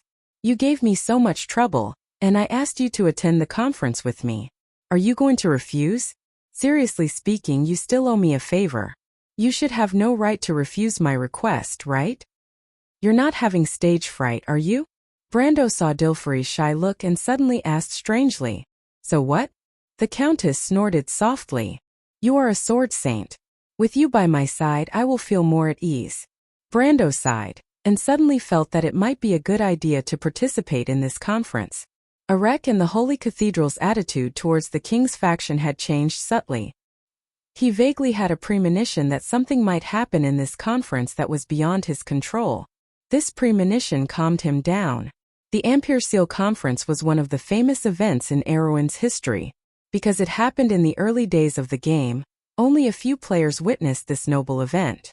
Brando was not one of the witnesses, and he never thought that he would have the opportunity to personally participate in this historical event. The conference was held in such a circular hall, and the huge round table was filled with elites from all over the kingdom.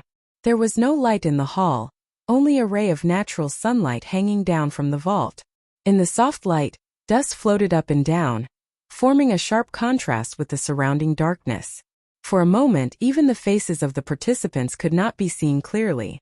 Brando and Dilfrey sat together on the south side, while the female knight, Nia, did not sit as a guard. It took him a while to get used to the light, and he could faintly see the faces of the nobles in the dark. Opposite him on the north side was the king's faction and the princess. Brando noticed that Princess Grafine was also paying attention to him, and his heart skipped a beat. On the other side was the cold-looking Grand Duke Arek and his entourage. This old fox from a military background was very shrewd, and Brando could not see the slightest useful expression on his sharp face. Below Grand Duke Arek sat Marquis Balta, who looked a little restless and nervous. Looking further down, there was a serious middle-aged man. This guy looked like the kind of person who would rather break than bend. Brando recognized this man. He was Count Janalesu, the commander of the royal fleet, and also the captain of the flagship Fronta. He should be one of the few people who were loyal to the royal family, and he did not belong to the king's faction. He was not present in the morning, probably because he was delayed by others. Brando remembered this count and continued to look down. Then he saw the bearded Count Vitokin and the ashen-faced Count Greymountain sitting beside him. These two people were also from House Cipher. Brando only glanced at them and then passed by them. Then, he saw a group of knights dressed in green warrior clothes. He was slightly startled and couldn't help but curse in his heart. These knights were none other than the Highland Knights. In fact, what really made Brando curse was that when he looked at the knights, the middle-aged man who was obviously the leader of the group turned his head back as well, as if he had noticed Brando at a glance and even smiled at him. Brando immediately cursed. His disguise as a Highland Knight could be said to be deceiving everyone, but he could not deceive these locals. Brando's mind suddenly spun rapidly, trying to guess what the guy meant by smiling at him. In fact, the Highland Knight rarely left the Karsuk province, and Duke Karsuk himself did not like to interfere with the kingdom's politics. He did not even plan to participate in this event personally, and sent a group of knights to be the ambassadors. Why did he send a bunch of Highland Knights? Aren't the ones in charge of diplomacy in Karsuk usually sent by wizards? Brando cursed. Why did he send a bunch of Highland Knights? Aren't the ones in charge of diplomacy in Karsuk usually sent by wizards? He looked away guiltily, and then saw Duke Viro's diplomatic envoy on the other side. The current Duke Viro's temper was exactly the same as Duke Karsuk's. This fellow had a feud with Count Randner, and because of Brendel, they were fighting fiercely at the borders.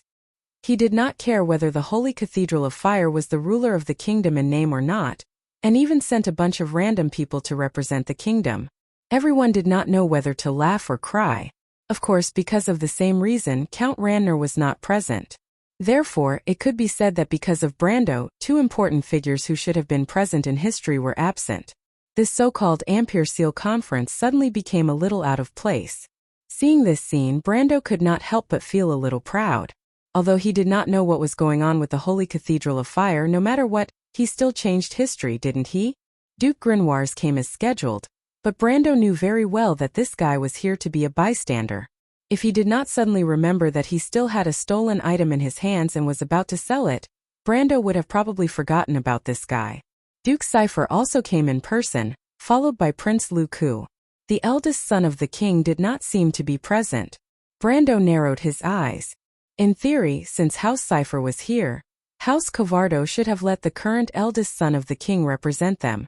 But the eldest son of the king did not come, which meant that this position was left to Grafine by default. Brando did not know why House Cipher would make such a mistake. Was it because they did not trust the credibility of the Holy Cathedral after the incident in the morning? Wasn't that assassination planned by you guys? Why are you pretending to be innocent? Brando could not help but think with some disdain. It was at this time that the last three participants finally arrived. The first person Brando recognized was the consul of Ampere Seal, but he did not care much about this person. This person was obviously here to be a peacemaker. He was more concerned about the representative of the Holy Cathedral. He looked up and saw that the first person to walk out was the bishop who presided over the conference. This person was insignificant, but the representative of the Holy Cathedral of Fire who walked out behind the bishop made Brando open his eyes. It was right to come this time. Brando's heart skipped a beat. The representative of the Holy Cathedral of Fire who walked out from the darkness was the current owner of the Anderla Cathedral, the Archbishop of Ampere Seal. But it was not wood, but a man with deep-set eyes, a hooked nose and a cold face. Brando recognized this guy at a glance. It was Archbishop Moros, the representative of the radical faction of the Holy Cathedral. He was also the high-ranking priest of the Holy Cathedral, who was supposed to succeed Wood's position in 2 months. How could it be? Brando could not wrap his head around it for a moment. How could Moros have arrived in Ampere-Seal so early? But he suddenly reacted. No wonder the attitude of the Holy Cathedral suddenly changed 180 degrees. Since Moros had already entered the Anderla Cathedral, it meant that Cruz was ready to intervene in Erewhon's political affairs. Wood must be in trouble. Brando immediately thought of this, but now was not the time to think about the trouble of the Archbishop.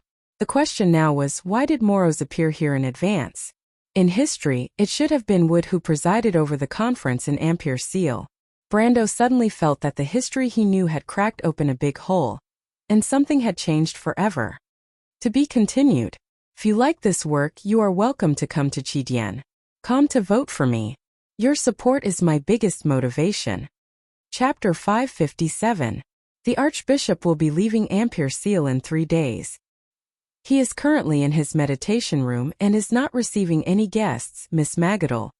The guards of the Holy Cathedral were dressed in red robes, their silver breastplates glistening under the sunlight. They held spears in their hands, and although they had a polite smile on their faces, they did not look like they were going to bend the rules. The nun princess sighed softly. She turned around. The dome of the Holy Cathedral was bathed in endless light, but it seemed to reflect the last ray of light of the kingdom. In the hazy light, the sound of bells echoed, announcing the end of an era. In the Roxby Palace, the 6 Grand Dukes and their envoys sat on both sides of a round table and began to divide up the remaining riches of the kingdom. Knives, forks, and fish were all on the plates. The buzz of discussion rose into the air, and the roof of the palace, supported by the black jade pillars, echoed with the sighs of thousands of years. Among the many different opinions, only one voice solemnly announced. Since the founding of the Erewhon Kingdom, the late King Eric led the people to overcome all obstacles and built this glorious paradise from the wilderness. The late king made an oath that the fate of the kingdom would be decided by the nobles and the people together. Today the kingdom is once again facing division. Because we cannot bear to see the innocent lives lost in the flames of war, we gather here, and with our fingers on the sword we make a new contract for the future of the kingdom. Duke Cypher finished this oath and raised his head. The hall was as silent as the winter snow. His eyes shone with a cold and wild light. My colleagues here, if anyone still agrees with this ancient contract, please raise your hand with me to prove that the blood of the nobles of the Erewhon Kingdom flows in your veins. After he finished speaking, he slowly raised his right hand, as if he was holding a sharp sword in his hand and pointing it to the sky. The giant beast in the shadows bared its sharp teeth. The hall was filled with a collective noise. Except for the 2 Cruz bishops, everyone stood up and raised their right hand. Just like their ancestors did in the wilderness, the ancient nobles crossed their swords and made a sacred oath in front of the Lionheart sword. I vow to lead my people. I will lead them away from strife and slaughter, away from the arrogance and greed of the nobles of the empire. I swear that in order to not repeat this cold-blooded mistake of history, I will make the nobles of this new kingdom follow the spirit of the knight, fair and strict, upright and brave, benevolent and generous. I swear this oath, and I will use all my strength to keep it. Brando was the last to get up. He raised his hand but looked on coldly from the side. Not only had these people lost the Lionheart sword, they had also lost the swords in their hands. Therefore, they had long forgotten about the sacred oath. The sacred contract lost its effect. The cities of the kingdom turned into illusions, and the vast territory melted like snow before him. From the mountains to the plains, from the forest to the sea, only one voice echoed. Revolution. Brando gently closed his eyes, and the Haurangaya vibrated close to him, as if sensing its master's agitated emotions. The sword was about to break out of the box, but Brando calmed down a little. It was not time yet. Flames were spreading from the ground, and magma was about to swallow everything, but it was not time yet. 260 years ago my ancestor, the last king of the Cypher dynasty, lost the responsibility of the Lionheart sword and gave the throne to His Majesty Luxon I. He was also the founder of the Corvado dynasty, the founder of Erewhon's resurgence. It is undeniable that this wise king created the prosperity of Erewhon for nearly 100 years. However, 2 centuries later, the kingdom declined again and history returned to square one. Duke Cypher continued. My niece Princess Griffine is the descendant of His Majesty Luxon I. Do you agree? As soon as he finished speaking, there was another round of discussion in the darkness. Everyone knew that under the high-sounding rhetoric, there was an unconcealable desire for power, but it was undeniable that Duke Cypher's words resonated with many people. It was undeniable that the Corvado royal family had an undeniable responsibility for Erewhon's decline. Everyone looked at the eldest princess of the kingdom. Princess Griffine raised her head without changing her expression. I don't agree with your words, Your Grace. There was an uproar. Brando looked at the princess. He knew that she had a noble wish in her heart, but she had no choice but to submit herself to the mud. He wanted to see what she would say, and how she would support Erewhon's fragile faith in the darkness.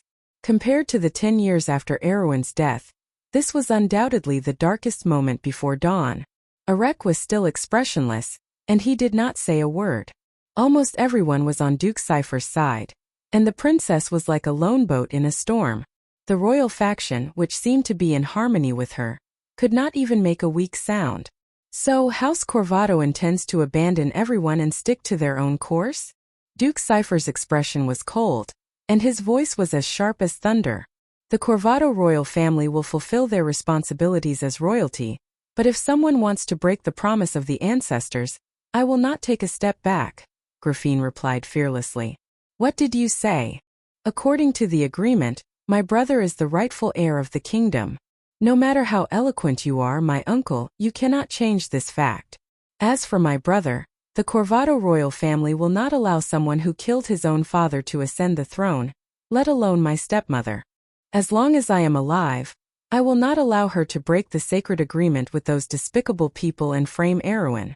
The moment the princess said this, the hall became so quiet that even a pin drop could be heard.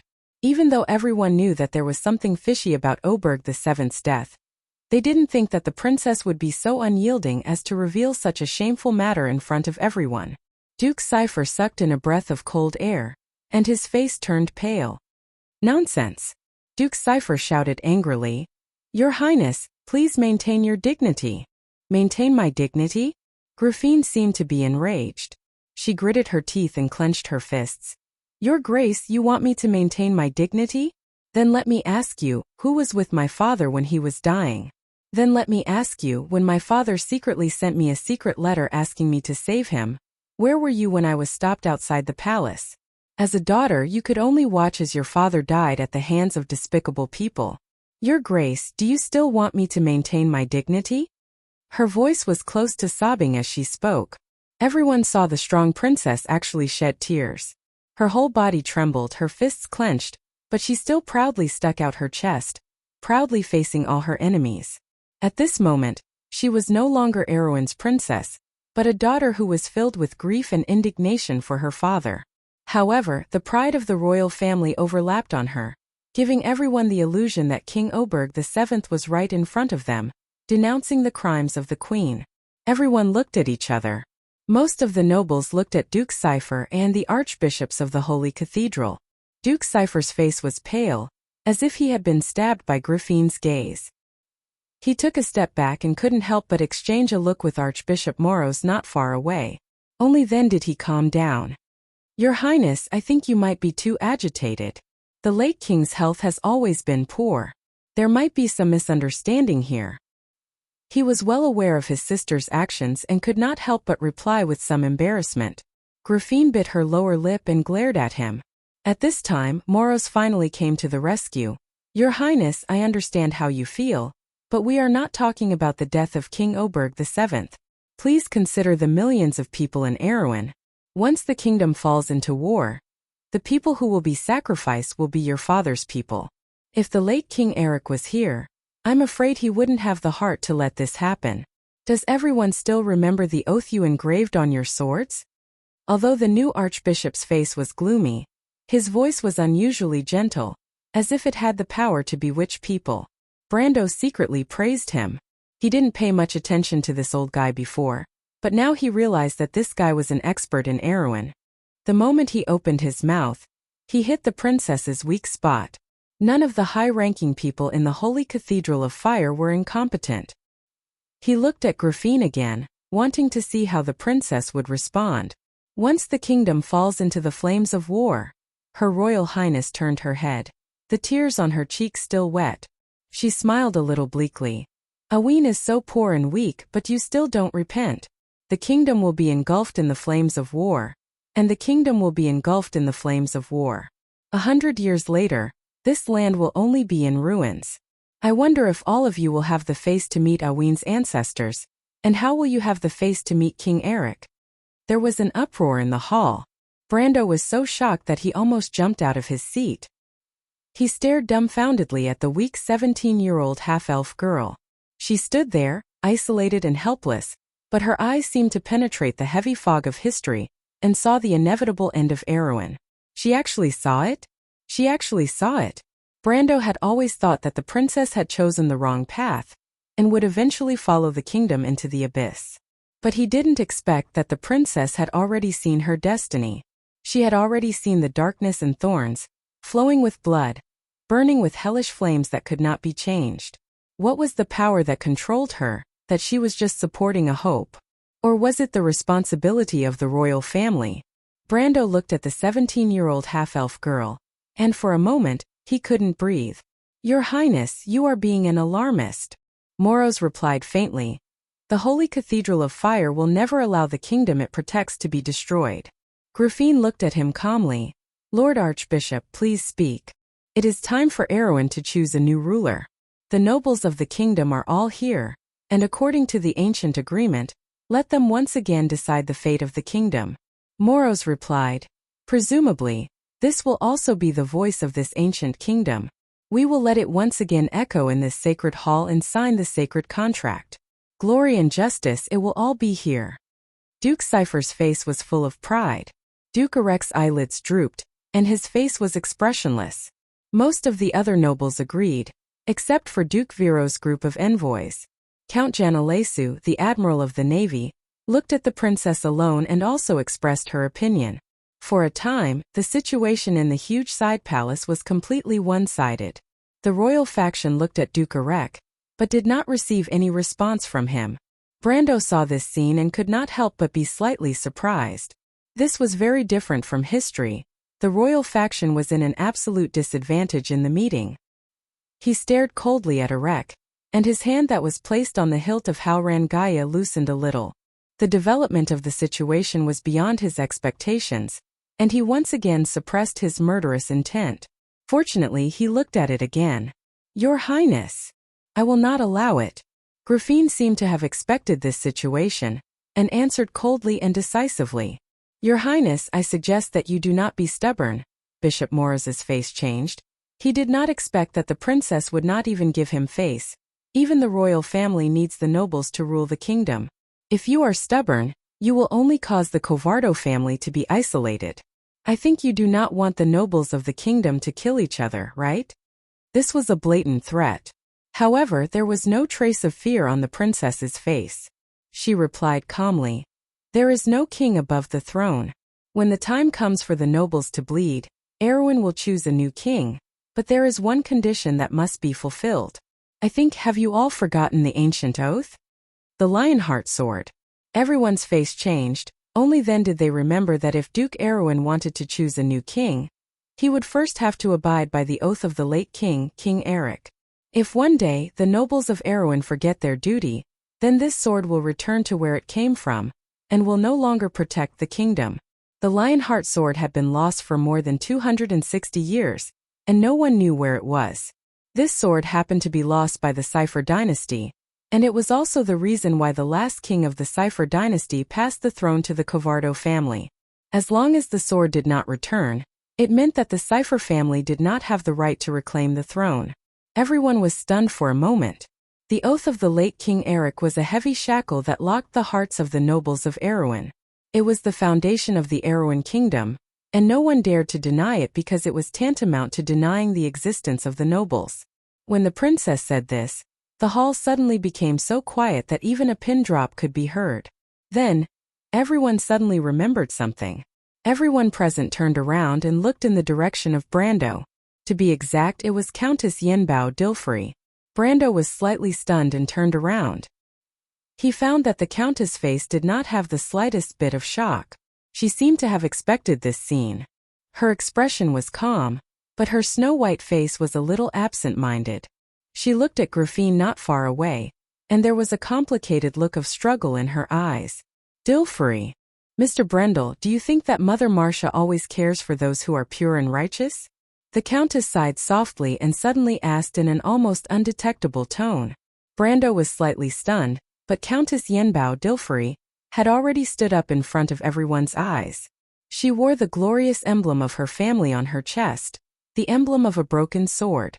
Brando looked at the emblem and suddenly remembered something. A rumor about the kingdom's most mysterious family.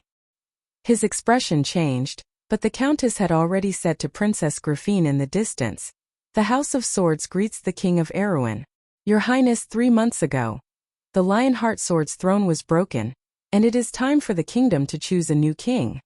When Dilfrey answered this, her body could not help but tremble. She was Grafine's best friend, but she knew that when she said this, she was hurting her. "I'm sorry, Grafine. I don't know why this happened either.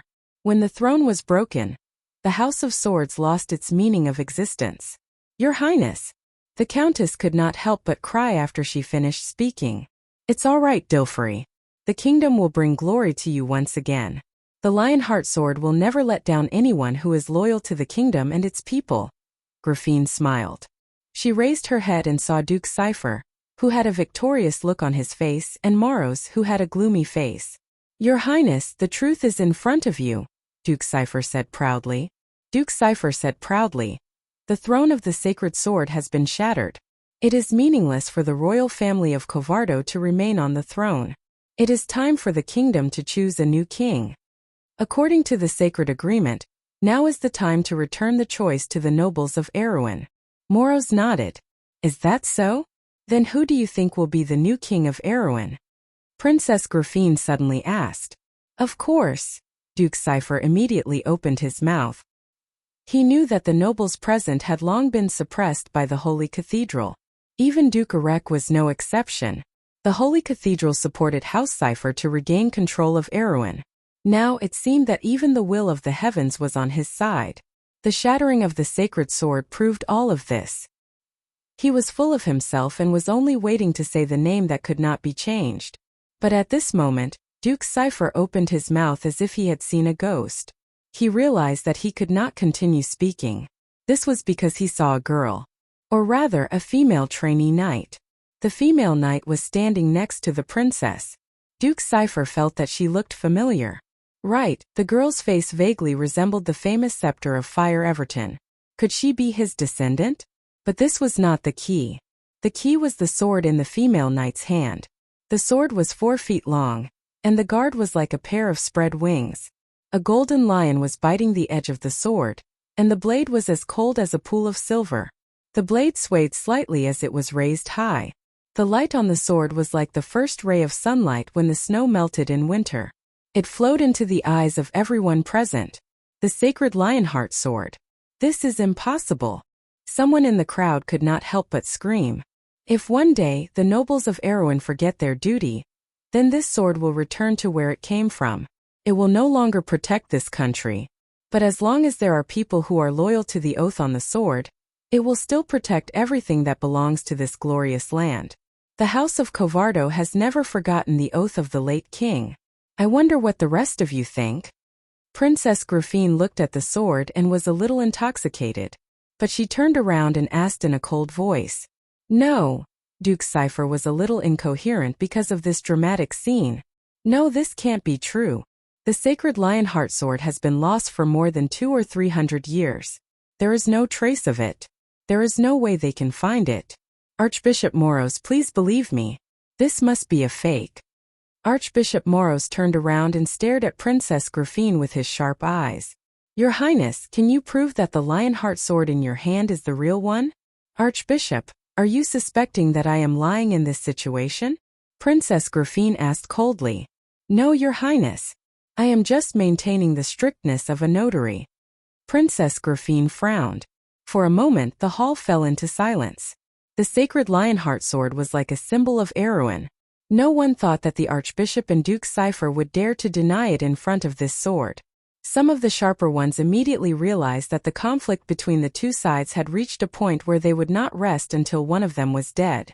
Everyone stared at the princess and Duke Cypher, wanting to see the final result of this confrontation. Even Duke Erek raised his eyelids slightly for the first time. At this moment, a steady and solemn voice sounded from outside the hall. I can prove that this sword is the real Lionheart sword. Everyone was shocked and turned around at the same time. The door of Roxby Hall opened, and a figure stepped into the hall through the flowing sunlight. His back was facing the light, and the light was like sharp swords behind him. Everyone could not help but squint their eyes. However, these sharp swords dissipated one by one, and then everyone saw the person who came. It was a knight wrapped in emerald green armor. Ah! Countess Dilfrey was stunned for a moment. She sat down on a chair in a daze. How is this possible? This is the Knight of the Lake. Brando also stood up from his seat. He suddenly felt that history was too strange. To be continued. If you like this work, you are welcome to come to Chidian.com to vote for me. Your support is my biggest motivation.